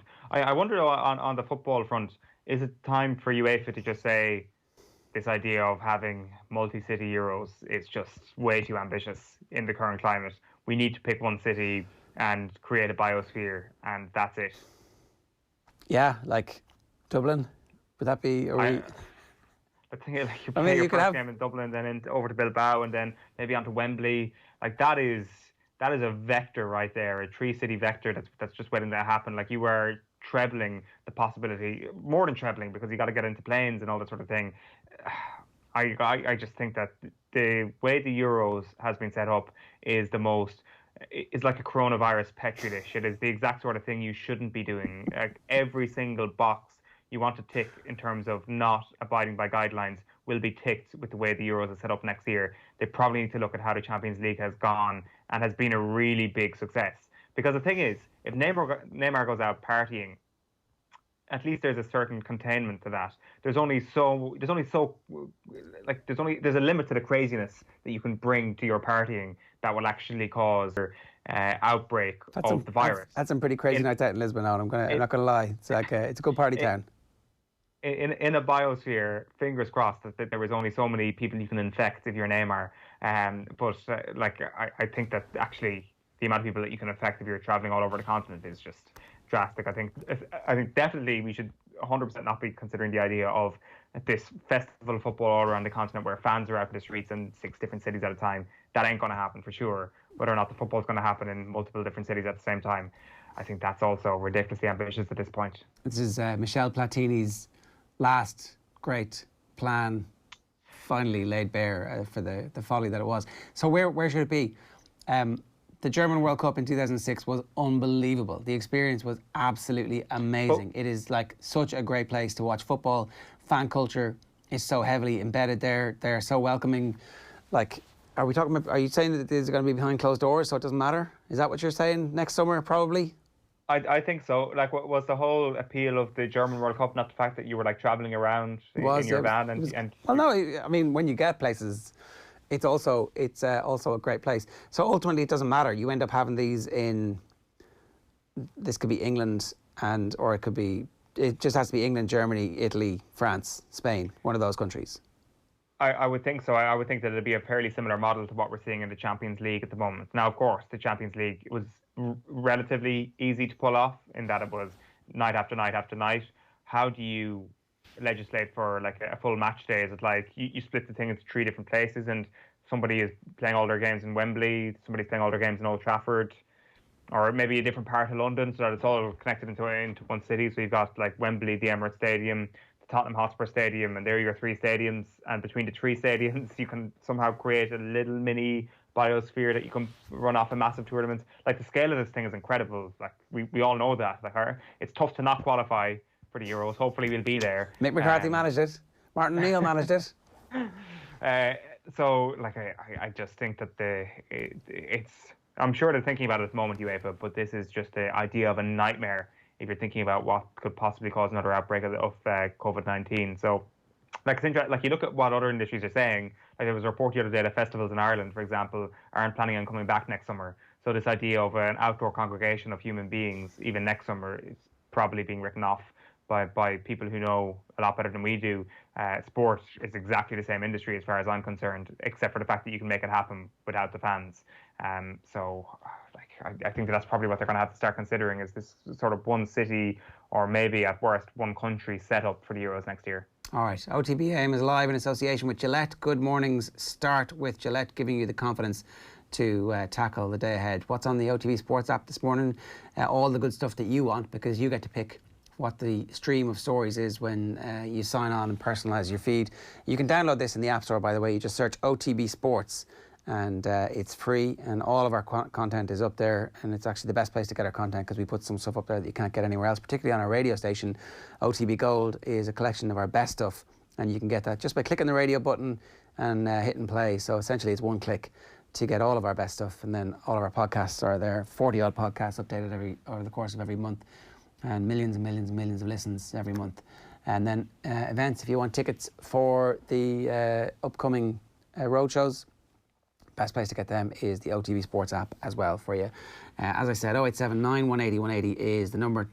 Still to come, Phil Egan's going to join us for Deal or No Deal. We'll be joined by the sports editor of Bild newspaper in Germany, Christian Falk, to talk about the revolution in German coaching and a little bit about the transfers as well, and who is available and at what price. We're talking Timo Werner, I guess. And Kenny Cunningham is with us next. We're back after these. OTB AM. This is OTB Sports Radio. The OTB Brief. Everything you need to know about sport every morning. Need to get on top of the day's sports news? Well, the OTB Brief is the only sports update you'll need every morning. With all the breaking stories, post-match reaction. Will he beat me Tuesday, Wednesday, Thursday, Friday, Saturday, and for the following 2-3 weeks and get the better of me? Probably not. And the best bits from off the ball, all in a 10-minute podcast. There's a lot of character to come back and put in a performance like we did tonight. The OTB Brief with Now TV. Weekday mornings from 7:20 a.m. on OTB Sports Radio. Listen on the OTB Sports app. It appears to me that Neymar's almost seizing the moment to shine again and be a great player that we all thought he was going to be a few years ago. There's leadership about him. He's leading from the front and setting the press away, as Brian says, and others joining in around him. How many times have we seen him walking back, hands on hips, waiting for things to happen? And you point back to, say, the Barcelona, that, you know, that's probably what Messi and Suarez were doing more than anyone the other night. So there's a difference straight away. And when you see that click happening throughout a team, they're all seizing the moment. They all think this is our time has come. And they'll be feeling really good about themselves. I mean, we saw that, you know, you win a game like that, you know what, it was over 10 minutes into the second half. It was probably over 3 minutes before half-time when they got the second. And, you know, they could have easily just walked off the pitch, shook hands with their opponents, said, okay, we'll get ready for a final. But there's something else there that you can see, that joy that they have. They've overcome a big hurdle within the team's makeup, and they just look as if they want to seize the moment as a result, and they're very dangerous. They were excellent tonight. Now that the UEFA Champions League has returned, OTB has teamed up with Pepsi Max and Doritos to bring you another brilliant roadshow, but with a difference. Our very own Nathan Murphy will be joined by David Myler. I just seen Kenny Dalglish out the corner of my eye. Chris Sutton, Stilian Petrov, Neil Lennon and Jason McAteer. You could keep a squad of 20, 22, 23 players happy. For a very special remote roadshow. It can only be experienced by picking up our special code to view over Zoom, so keep your eyes peeled on how to win on our social channels. Pepsi Max and Doritos, it's back, get ready. See OTBsports.com or search OTB Sports in the App Store for more. OTB AM. With Gillette, we don't just play the game, we change it. Gillette, made of what matters. Niall Quinn in the ad break there from Virgin Media's coverage of Paris Saint-Germain beating Leipzig 3-0 last night. The wait is over and the UEFA Champions League and Europa League are back. Virgin Media TV customers can enjoy every game live across Virgin Media and Virgin Media Sport on broadband, TV, phone and mobile. Check out virginmedia.ie for amazing broadband and entertainment bundles. Kenny Cunningham, good morning to you. How are you? Yeah, all good, yeah. Did you enjoy last night? I did, yeah. It was a decent game of football. PSG, obviously the better side. Maybe a little bit disappointed. Felt a bit sorry for Leipzig.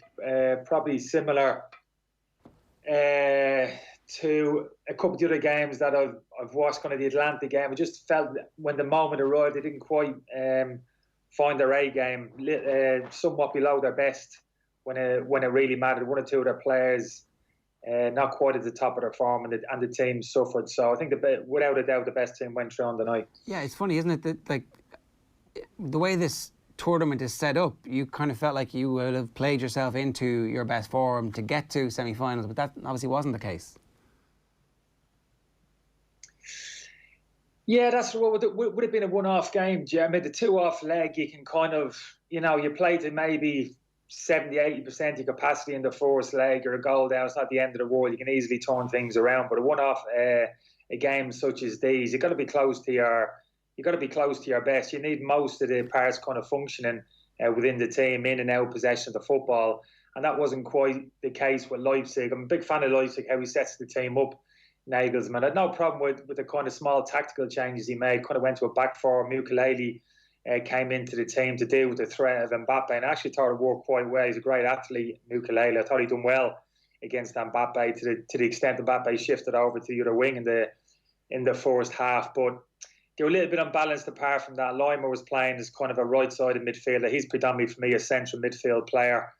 Poulsen kind of huffed and puffed, but shown again he's probably a little bit short at the highest level in terms of qualities for a number 9. And Nkunku, who's kind of a good player, a very kind of dynamic player off the left, I thought he had a very poor evening.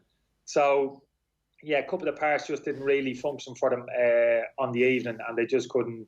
It just wasn't enough against a really solid, and I mean that as a compliment, kind of solid PSG team with that, obviously that cutting edge of players across the front line. That was enough. It was kind of a contrast to the quarter-final performances where, I don't know, I didn't speak to you immediately after the quarter-final. Paris Saint-Germain beat Atalanta in stoppage time. Maybe you felt like they were the better team and that was an inevitability, that was actually always coming. The goals just happened to come late in the game. But that was clearly something that has given Paris Saint-Germain some sense of psychic freedom to go on and perform to their best level, because they weren't amazing in the quarter-final, but now they're performing at a level that's like 10%, 15%. There has been a confidence dividend, I suppose, is the point I'm trying to make. Yeah, I think you're right. I think confidence has built upon every victory. And that Atlanta win was important. You're absolutely right. I don't agree with you in terms of the goal was coming. I think Atlanta let them off the hook. I'm a big fan of Atlanta, probably similar to Leipzig. Didn't feel as if we saw the best of them, but I actually thought they didn't do enough. Obviously, they lost the game, but I was frustrated with the Atlanta game because I think they just needed to make a couple of tactical changes. They went a goal ahead, and Mbappe came on the pitch second half. They never changed anything, Atlanta. They play with 3 centre-halves and 2 wing-backs. And when Mbappe comes on the pitch and isolates himself in a 1v1 situation against one of your back 3, you have to react to that. You have to get people around him and play 2v1 against Mbappe. You can't keep sending your full-back Hattie Barrow high up the pitch. And I think it was Toloi at the time, leaving them 1v1 situations with Mbappe. So I thought Atlanta missed a trick, just not making a small tactical change in terms of just getting people around to like doubling up on Mbappe, because he turned that game for PSG in the second half. They couldn't deal with him, but they couldn't deal with him because they were prepared to leave him in 1v1 situations with the Atlanta defender. So I thought Atlanta actually let PSG off the hook a little bit, but they took advantage, won the game. And you're right, your confidence is built within the team. And I'm impressed with what I'm seeing, because I look at that PSG centre midfield, Ger, and it's kind of, I say functional. I mean, Idrissa Gueye, Herrera and Marquinhos, who's played majority as a centre-half for most of his time at PSG, played the previous game. Paredes came in last night, he's more of a technician. But those three players, they don't leave the centre of the pitch, Ger. I mean, they just don't leave that area. They stay behind the ball. They hold their positions. They keep a good defensive discipline. And really, they let the front three get on with it. They're just there really to service the front three and to allow the two fullbacks on occasion to get forward. And I don't even think the two fullbacks, Kerr for me has never impressed me as an attacking fullback. He's not the most productive when he gets into the opposition half the pitch. I think he's a reasonably solid defender. So this isn't a PSG team that you look at and you think, wow, top class footballers all over the pitch. You look at the two centre halves, I think they're rock solid, the partnership with Kimpembe and Silva. How many times can we say that looking at top club teams? We can't say that about kind of Manchester City and a number of the other top teams in terms of a top class defensively rock solid combination. PSG have that, and that's served them well. And that's been the bedrock of their success for me. That their centre half combination of Silva probably hasn't got the legs as he had in his prime, but he's vastly experienced, very clever defender, and Kimpembe, who has that athleticism, very kind of aggressive defender alongside him. And that kind of solid spine to the team, that midfield three I've spoken about, that's kind of been the rock and all the talks about front three and Neymar, etc. But that's been the key for me. If they do want to win and actually beat Bayern Munich, that defensive spine of the team is going to be absolutely key. Is it too easy to make a comparison between how Paris Saint-Germain set up, Kenny, and how Liverpool set up, just given the influence of the full-backs, given that the midfielder often don't tend to grab the headlines, and it's all about enabling a star-studded front three? Yeah, I think there's a slight comparison, certainly in relation to the front three and say in terms of the quality that they have across the front line. Don't think the balance is perfect. I think the Liverpool front three, in terms of how they interact, the combination played a lot more fluid possibly than PSG. I'm not exactly sure of Neymar centrally, Mbappe and Di Maria. I mean, they function, don't get me wrong. Neymar and Mbappe in particular are always looking for each other. But for me, the front three of Liverpool, Firmino dropping in and the movement of the other two in behind off him is probably better. I don't think there's much of a comparison with the fullbacks there, to be honest with you. I've mentioned about Kerry in the right back position. Not particularly a big fan of him going forward. I think Thomas Meunier is actually the better attacking fullback, who's been there for a lot the past couple of years. Bernat's a really solid, very tidy player. He's obviously a bit more productive going forward. Got himself a clever little goal last night. So small comparison zone in terms of the front three, but not so much the fullbacks. I think probably PSG more dependent on those front three, and obviously Mbappe in particular for me is the one. A lot of talk about Neymar.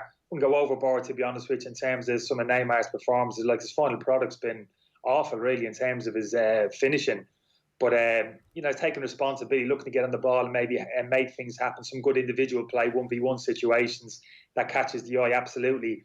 But if I was the defender, Mbappe's one that absolutely terrifies me. I was watching him last night. He must have made about half a dozen runs in the first half, lads, in behind. He never got the ball once. I just saw him at the corner of the TV screen because obviously the camera's following the ball.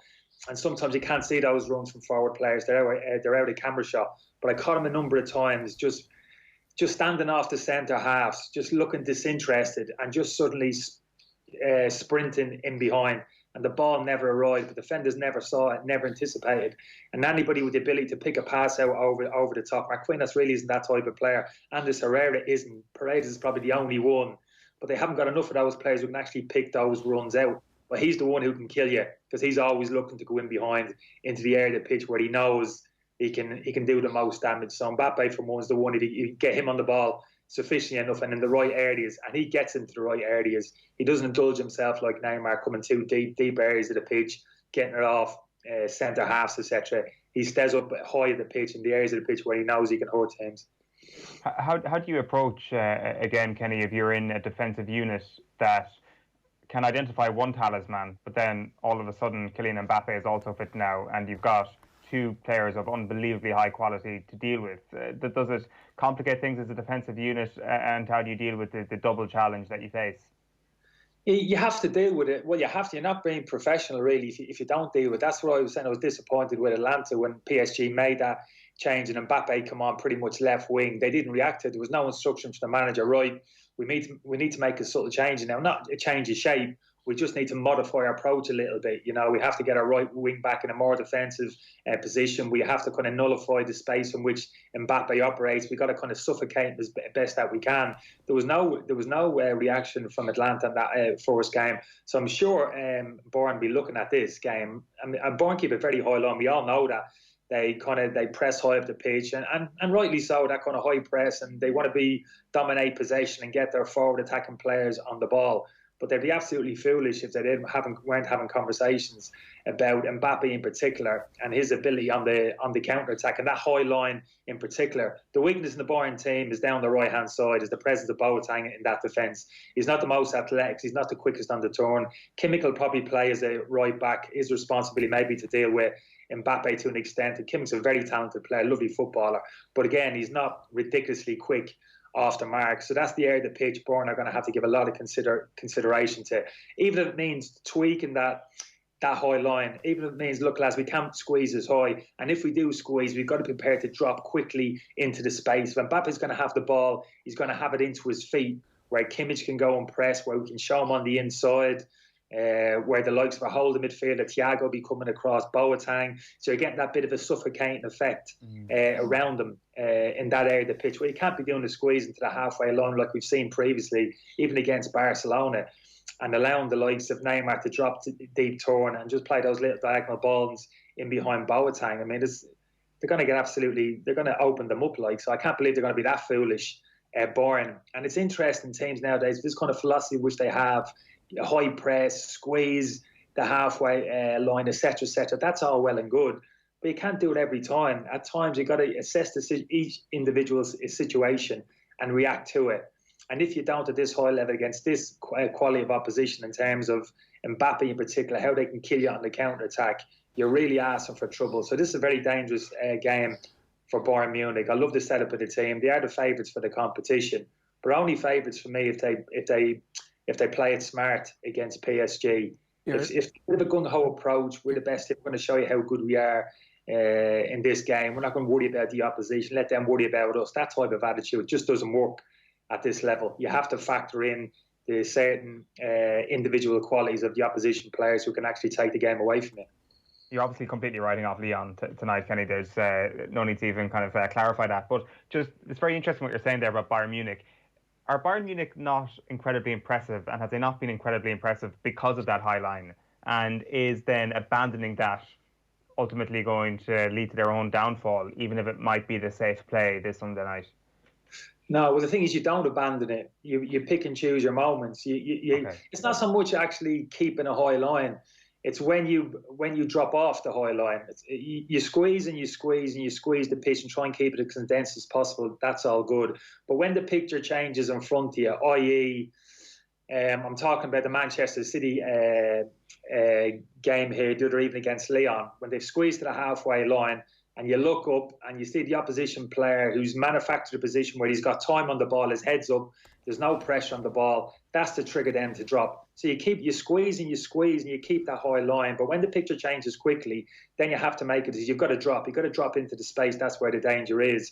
Manchester City didn't do that the other evening. Laporte didn't. He had his hand in the air, allowing Kembe to run into the space. It was the wrong decision to make. It was the wrong decision not to squeeze and keep to get a high line, but to actually keep the high line. That was the wrong decision. Not to squeeze and get the high line, but to actually keep the high line.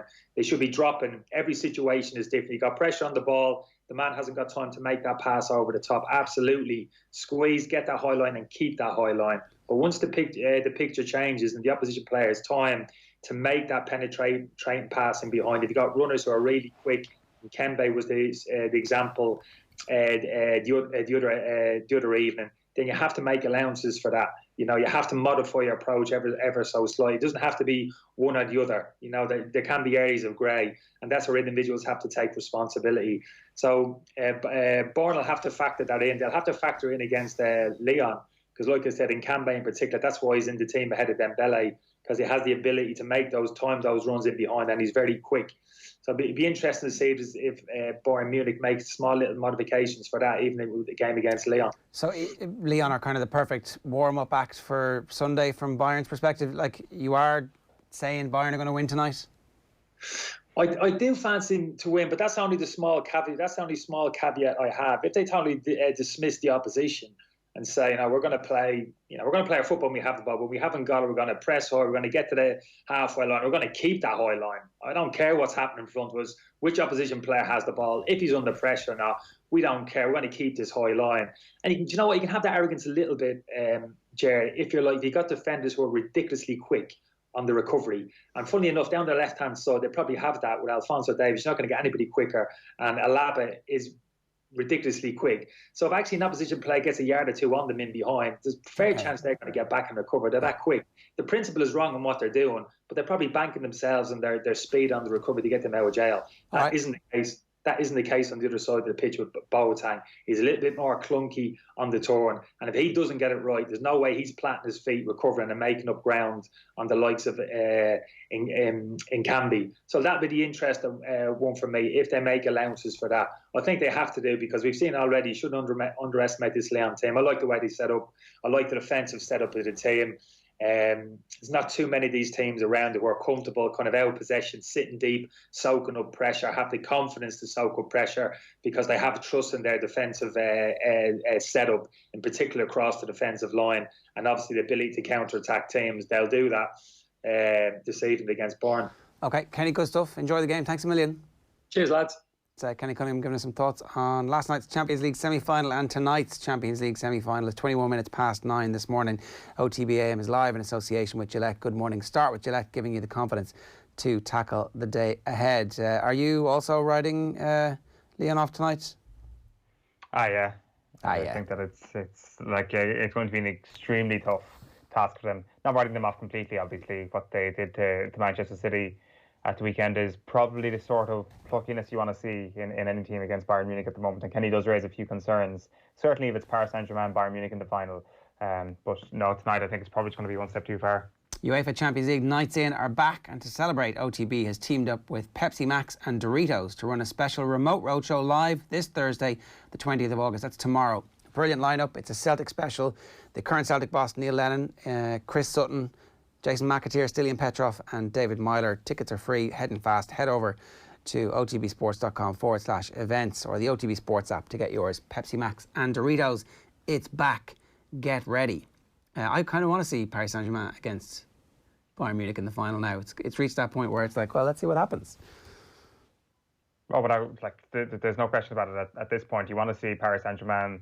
You don't want to see them win it full stop, I think. And I think I speak for a lot of people in that. And them coming up against Lyon, I think their familiarity, and they'll just feel it'll be like a thumb crushing an ant if they go in on Sunday night with that sort of confidence. So this is absolutely what we want. We want Bayern Munich against Paris Saint-Germain. We want to see what Neymar and Mbappe can do against the cream of the crop. And Bayern Munich, pound for pound, possibly the best team in Europe at the moment, maybe just usurping Liverpool over the last few weeks, especially after the Barcelona performance. It's very hard to argue against that at the moment. So we'll see what happens when they come up against two genuine superstars in attack.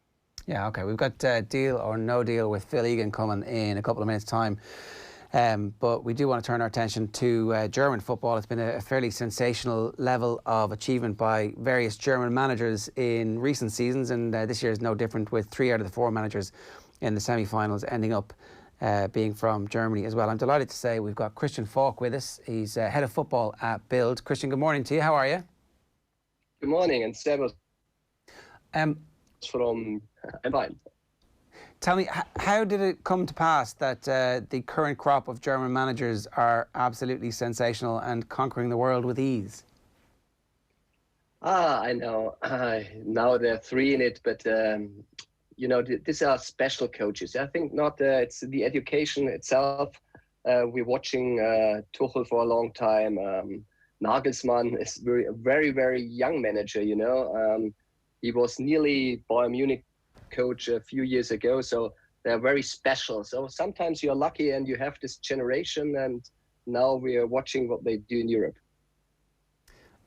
Somebody recently was crediting the turnaround in all German football fortunes to Euro 2000 and the decision afterwards to focus on coaches, a significant change in style of play, how you train people, and to get the people, to get a critical mass of people who are going to go out and implement those plans. You needed to invest heavily in coaching.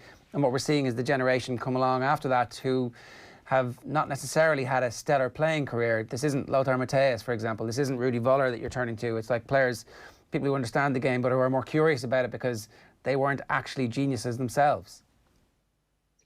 Yes, but I think sometimes you have to work a little bit more if you haven't this career like Lothar Matthäus. I think he was a very, very good coach in the foreign countries, but he had always problems in Germany.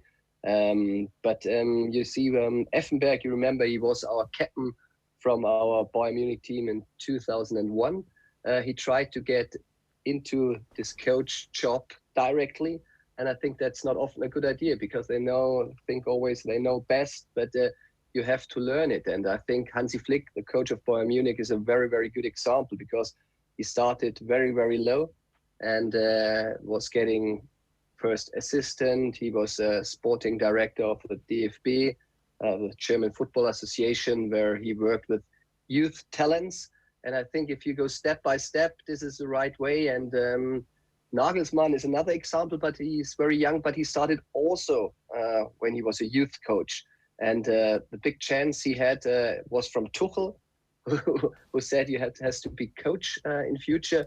So I think this is the secret of this generation because, everybody has a different age. So you can't say this is just going to school at the German Football Association. I think it's the best to do it in the youth leagues, like Klose is doing it now at Bayern Munich. I think this is the right way. And remember this words, Klose, I think, will be a very, very good coach too in future. That's interesting because obviously he's got an incredible pedigree as a player as well. So is he earmarked as a successor immediately after Flick, or how long does he have to wait before he can actually step up to the senior job?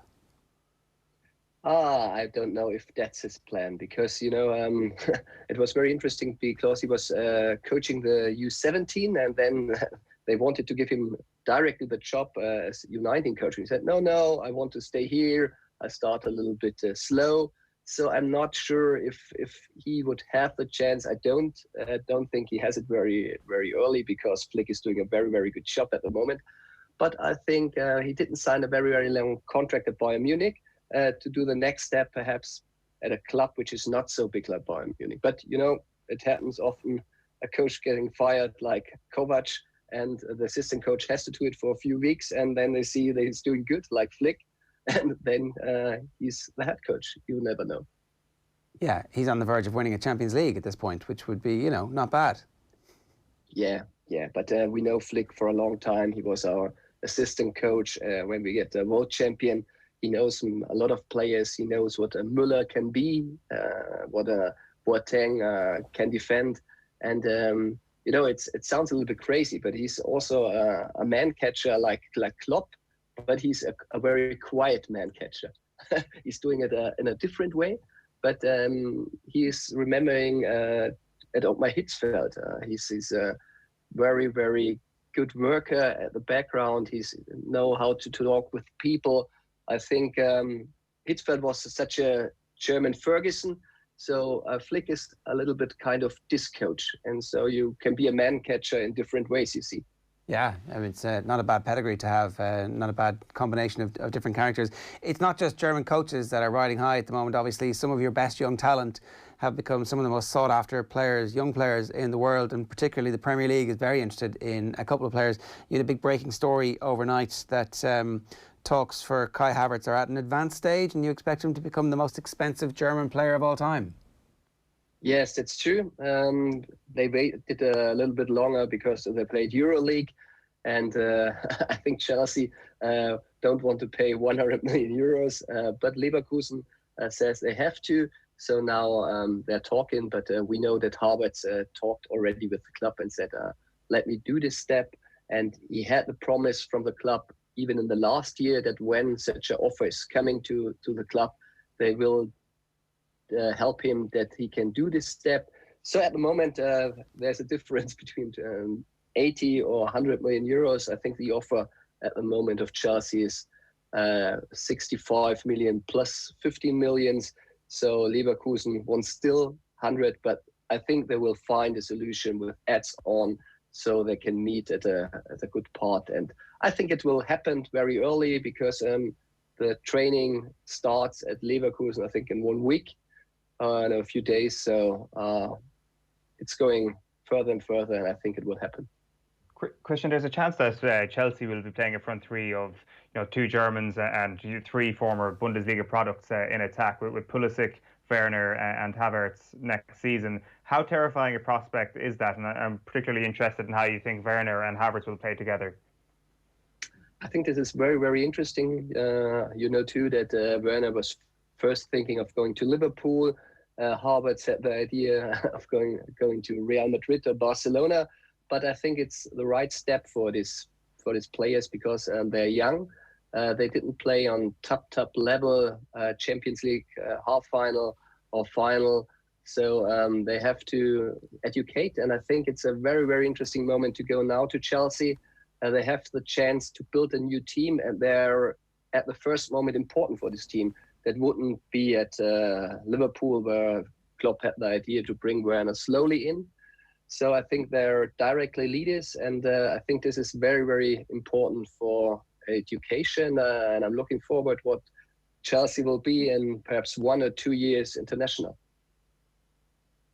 It seems that they can go right to the top with that attack, doesn't it? Like the question maybe is around Frank Lampard and if he can grow as a manager with them, or if Roman Abramovich is going to get frustrated with the steps that need to be taken, because we've seen that in the past. He wants success here and now, especially when he is spending big money like that. So the question really is, Christian, how long will it take for that front three to be on the level of the Bayern attack or the Paris Saint-Germain attack at the moment? You know, Werner wanted to go to Bayern Munich a year ago. So I think at this time, he wasn't that player he is now. It was. I'm a little bit sorry that he didn't play yesterday in the half final, because I think he would be the puzzle which Leipzig needed to go around further. So you saw how important he is already.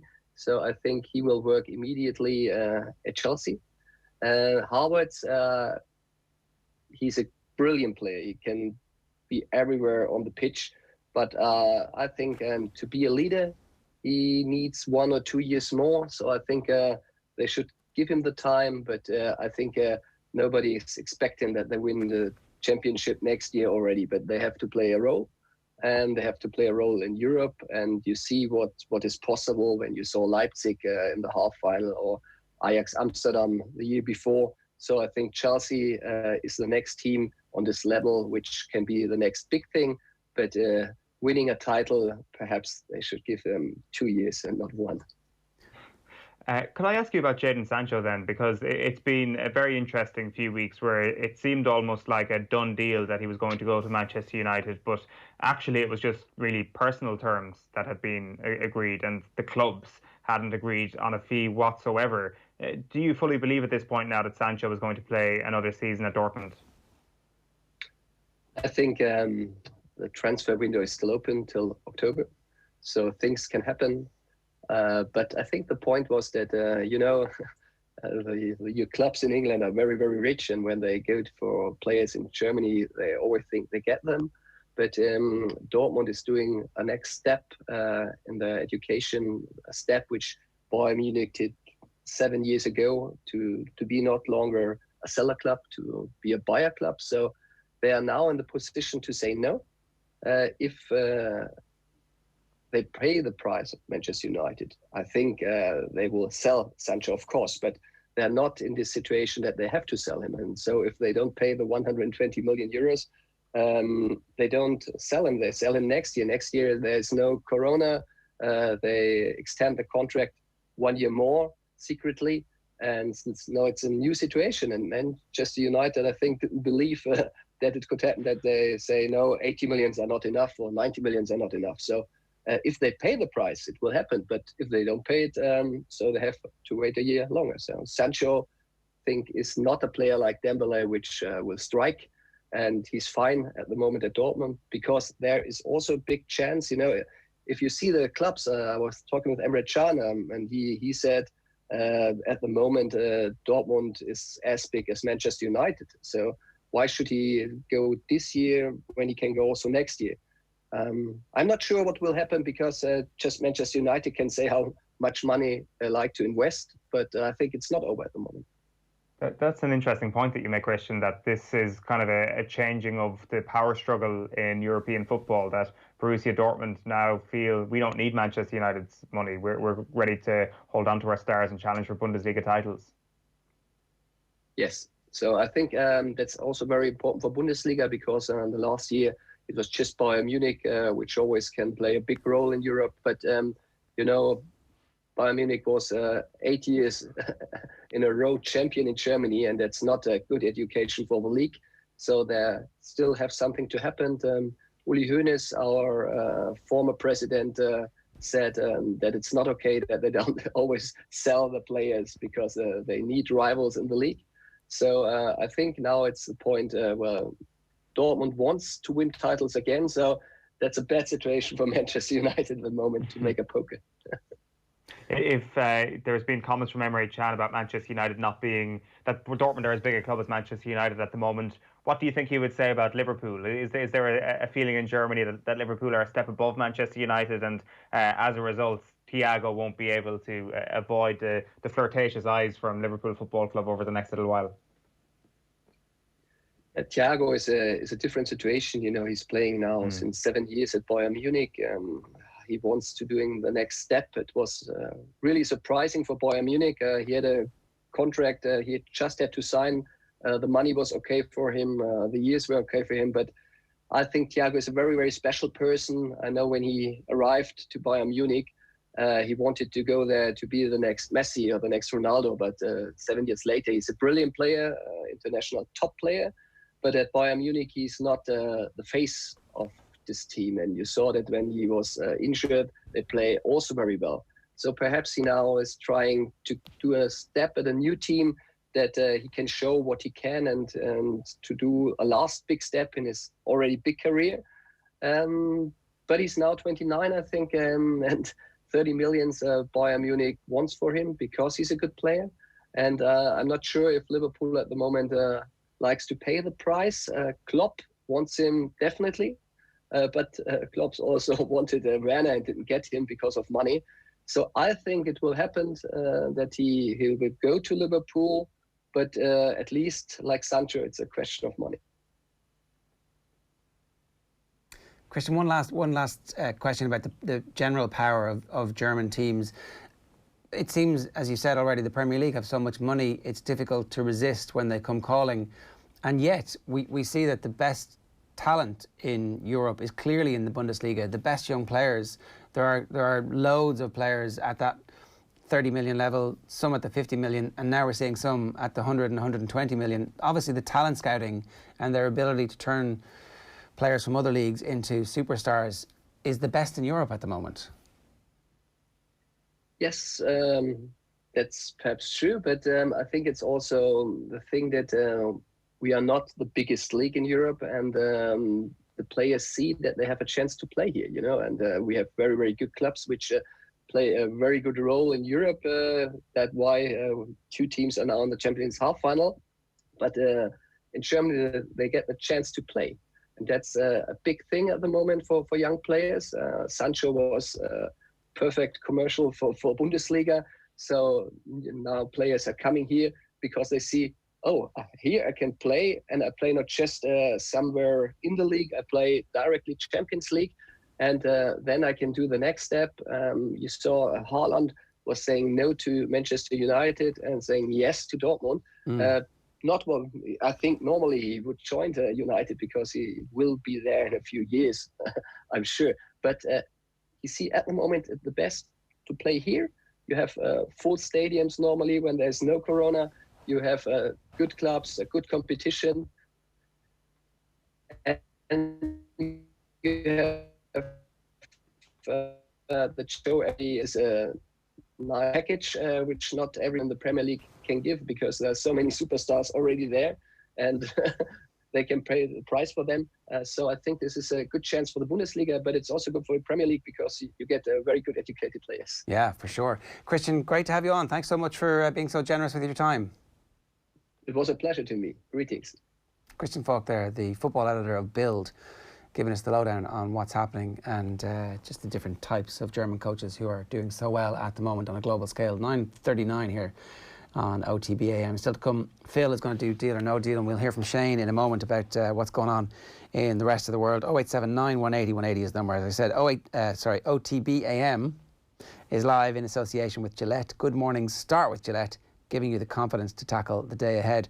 There's something wrong with recruitment in the Premier League, in that all these young, brilliant young players end up in Germany. Obviously, some of them are German, but you know, you do think that, like, if you were one of those mid-tier Premier League teams, you'd be better off trying to become the club where these young Americans, for example, are learning their trade, as opposed to going off to the Bundesliga.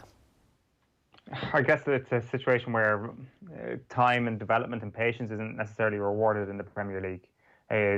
Instant gratification is a priority in English football at the moment. And would you rather have a 60% chance that this 15-year-old is going to become a success in a few years, or would you have a 100% chance that you can spend 100 million now and this 21-year-old is going to be an instant superstar? You're probably going to take the former, even though it's going to set you back 100 million quid. Yeah, I'm talking about the clubs from kind of just below Spurs to the relegation ones. Like Villa's strategy the last time they were up was to buy a load of players, Adama Traore, for example, but they couldn't find a manager who would work with the director of football properly, and they cycled through a bunch of managers and they ended up crashing out of the Premier League. But actually, that seems like, in retrospect, it wasn't a bad plan, so long as you've got a manager who will play the players and work with them. Or a manager that you know is going to be there for a while. Yes. I think it's also important. Like, the fact that you're sacking managers all the time means that they're far less likely to trust the youngsters, because the youngsters just aren't ready yet. And you need, like, that is why we have the instant gratification culture, or the here and the now, and this is all that matters in football. Like, also, like, who's done it well in that front in the Premier League, or a team that's come up from the Championship recently? Like, you'd have to say a club like Southampton. Yeah. Are kind of the poster boys, flag bearers, and in all of this. And yes, they were in a position this season where they almost got relegated. Would you then be saying about Southampton, and had they got relegated, they focused too much on the youth and didn't sign well enough? Maybe not. Maybe that conversation doesn't happen. Like, I think that they go about things the right way, and there is so many benefits to it. Not least that there is probably benefit on the pitch as well, when you have these players who actually come to a really good level. Yeah. So it ticks all the boxes, but, like, unfortunately, there's just too much short-termism at the moment. All right. Shane Hannon is with us. Shane, good morning to you. How are you? Morning, lads. Keeping well. What's going on? I guess the news that you've been talking about all morning is going on the government's tone-deaf decision-making yesterday. So covering the back pages as well, but it's a strange one, I think, and a lot of people are angry. I always think that Twitter, maybe, and us journalists tend to have this little idea of Twitter as a snow globe, and maybe that the entire world doesn't have the same opinions as everyone else on Twitter. But I think in this instance, Twitter has got it right. Twitter's just a reflection of the rage that ripped through the country yesterday as we watched the fumbling press conference. Yeah, it's pretty disappointing, and clearly people are angry for good reason. But yeah, hopefully it gets resolved in the next few days and we have a bit more clarity on the situation. What are people actually saying? Yeah, well, I guess we'll start with that GEA reaction, because the GEA themselves reacting angrily, as you've been saying on the OTB AM across the morning. But matches back behind closed doors, outdoor training limited to groups of no more than 15 players. The GEA have invited Acting Chief Medical Officer Ronan Glynn and Neffet to meet with their COVID-19 advisory group without delay, as you've said in their statement. They want to see empirical evidence, which led to reintroduced restrictions. But speaking yesterday evening, Dr. Ronan Glynn claimed to have the numbers to back up those new restrictions. It's what has been happening before and after matches. It's households congregating, travelling together, travelling from. And yes, of course, you'll say teammates will travel to and from and 30 people will come together. They will. but that's 30 people rather than 230 people or 250 people. Yeah, we should have a clip for you shortly later on OTBAM of Philip Nolan. He's chair of the NEFIT Modelling Advisory Group. He's been telling News Talk Breakfast this morning that there is empirical evidence, so there has been a response from NEFIT this morning. Some other GAA news for you today. Niall Carew is the new manager of Carlow's senior footballers. He was handed a 2-year term following a meeting of the county board last night. He succeeds Turlough O'Brien, who stepped down in June. Carew will be joined by former Dublin footballer Ger Brennan, who will serve as head coach. Paris Saint-Germain are through to the Champions League final. The French team beat RB Leipzig 3-0 last night with the goals courtesy from Marquinhos, Angel Di Maria and Juan Bernat. The Emir of Qatar says he will attend Sunday's final, support his team. Their opponents will be decided tonight, as you've been saying, with Bayern Munich facing Lyon in Lisbon. That game kicks off from 8 p.m. Dundalk's European adventure begins tonight in the neutral surrounds of Budapest. Vinny Perth's side face Slovenian champions Celje in the first qualifying round of the Champions League. Kickoff is at 6 p.m. Celtic, meanwhile, are through to the second qualifying round following last night's 6-0 thrashing of KR Reykjavik. Manager Neil Lennon was pleased with what he saw at Parkhead. So there's a good variety of goals as well. I was pleased with all the goals. Obviously the set play goal from Julian, I'm delighted with that because that's what he brings to the team. And when he's doing that, I know he's sort of getting there now, in terms of full fitness. So, like I said, a win 6-0, very good. But it's good night's work, and that's all it is. And we look forward to Saturday now. Meanwhile, Linfield dropped into the second qualifying round of the Europa League following a 1-0 defeat away to Legia Warsaw last night. The FEI are awaiting confirmation around the staging of their UEFA Nations League fixture in Bulgaria next month. Bulgaria forward Kirill Desbadov has tested positive for COVID-19. Here at home, Alex Cooper's excellent injury time free kick gave Liam Buckley's Sligo Rovers side a 2-1 win over Waterford last night in the SSE Electricity Premier Division.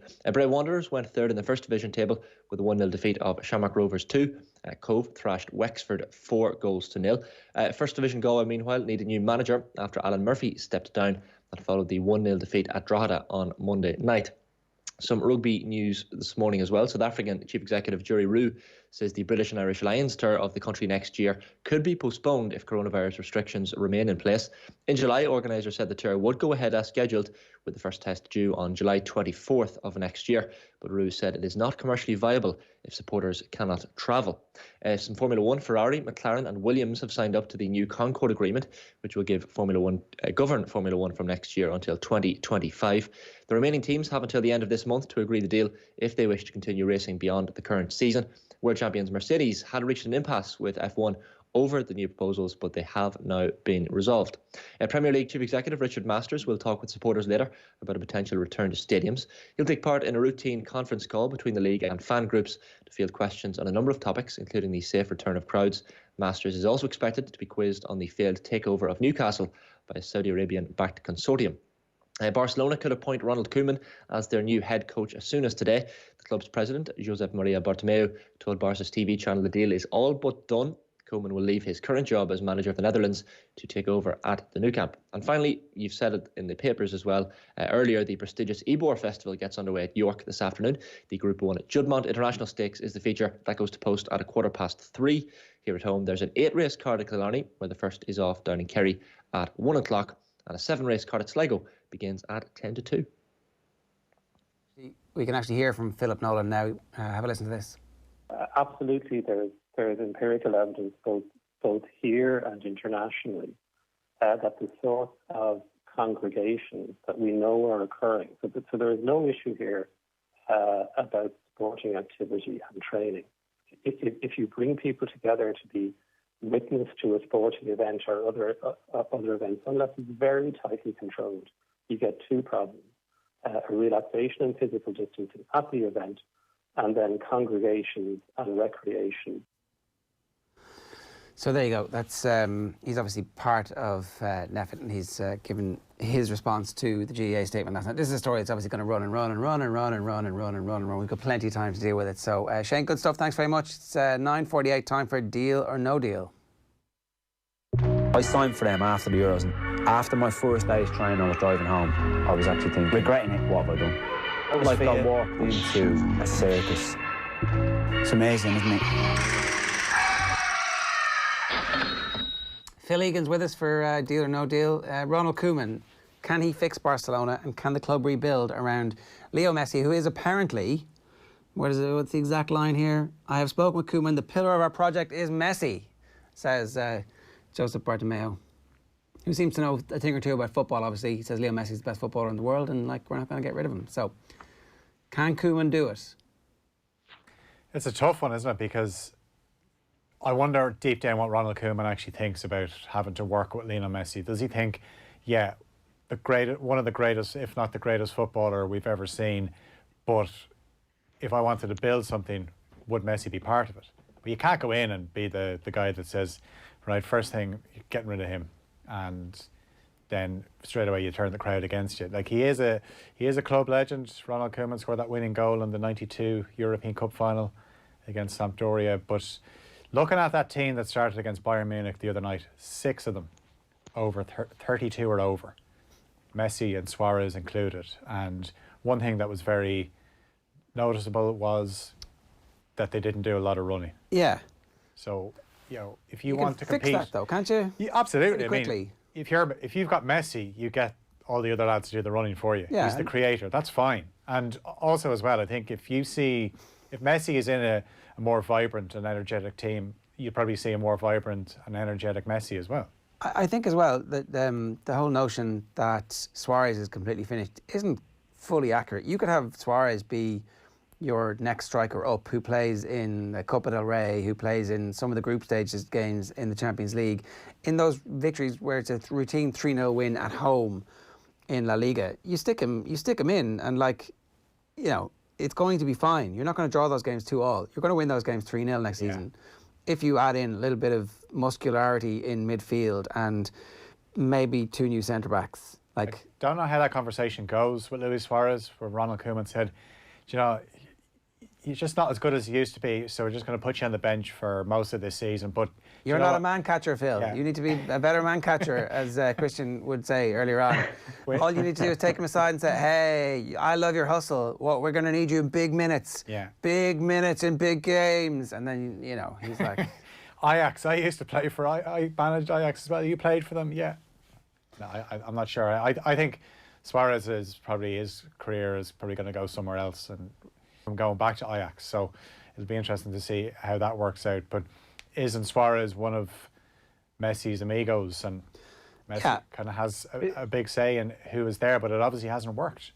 Well, can Suarez just not get really ripped and get good at football again? Like, did we not see the pictures there the other day of like Suarez with carrying a little bit of timber beside Robert Lewandowski, who's absolutely shredded at the moment? Like, he's not 60.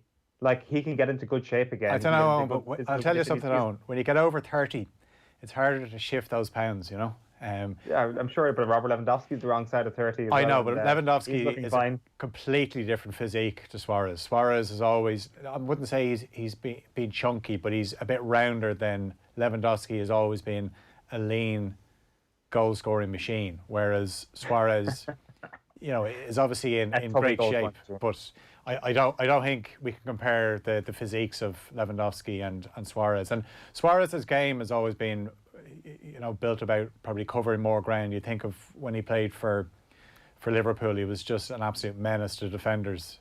He did all sorts of them, obviously, but in terms of the energy he put in, he was just a constant ball of energy, whereas Lewandowski is more about being in the box, finishing off the moves. Now, that's maybe something Suarez could do if, as I said, like I said with Messi, if you've got a more energetic team around him, you basically say to Suarez, look, you stay in the box. You saw something similar where Brendan Rodgers tried to do it with Vardy, said, don't be wasting your energy making all these runs. Just stay in the 18-yard box, and the ball comes to you, just put it in the net, please.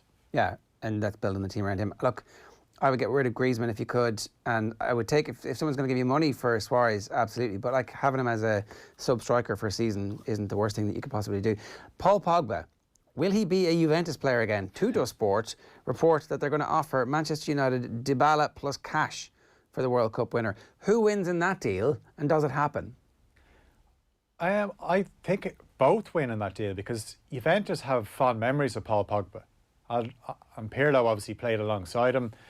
Then United get rid of Paul Pogba, plus they get Dybala, another attacking player, and they obviously get a bit of cash as well. And I know Pogba has come back in and there's been glimpses, but he's been at the club 4 years and we've still never seen this so-called world beater that United thought they were getting. Yeah. So they've obviously got Bruno Fernandes now, who is the go-to man in midfield. And there's been a few games this season where you watch Pogba and you just think, why does he take that extra touch? He always just takes... That's something that he obviously gets away with when he played in Serie A few years ago, but the game is constantly evolving where teams are pressing. And if you're a pressing team, actually, Pogba is the dream opponent because he'll always take that extra touch. And as soon as he does, you pounce, you're in on him. Think back to the Southampton game at Old Trafford where he got dispossessed for the first goal. So I think if United could get rid of him, that would be a great deal. Obviously, Dybala then brings another option in attack where you could play him out wide, but you could also play him in that Bruno Fernandes role because Bruno Fernandes cannot play every game next season. He just can't do it.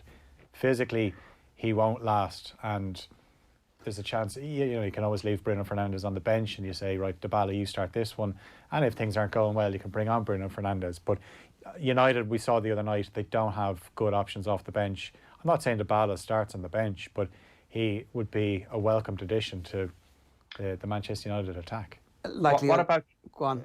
Sorry, what about trying to get the wheels in motion that Inter Milan actually get into the mix here? And Pogba would obviously love to reunite with Antonio Conte. Inter Milan would love to have another option in midfield to try and take them closer to Juventus. And Manchester United would probably take Lautaro Martinez. Is that the sort of player that they probably, maybe they don't need at the moment more than Dybala positionally, but quality-wise up front, I definitely feel that they need another ace in the pack. And Martinez, obviously one of the hottest properties in Europe at the moment. He might want to go elsewhere, but there could be a few different manoeuvres that could be pulled off here because Pogba would certainly want to reunite with Conte, you suspect.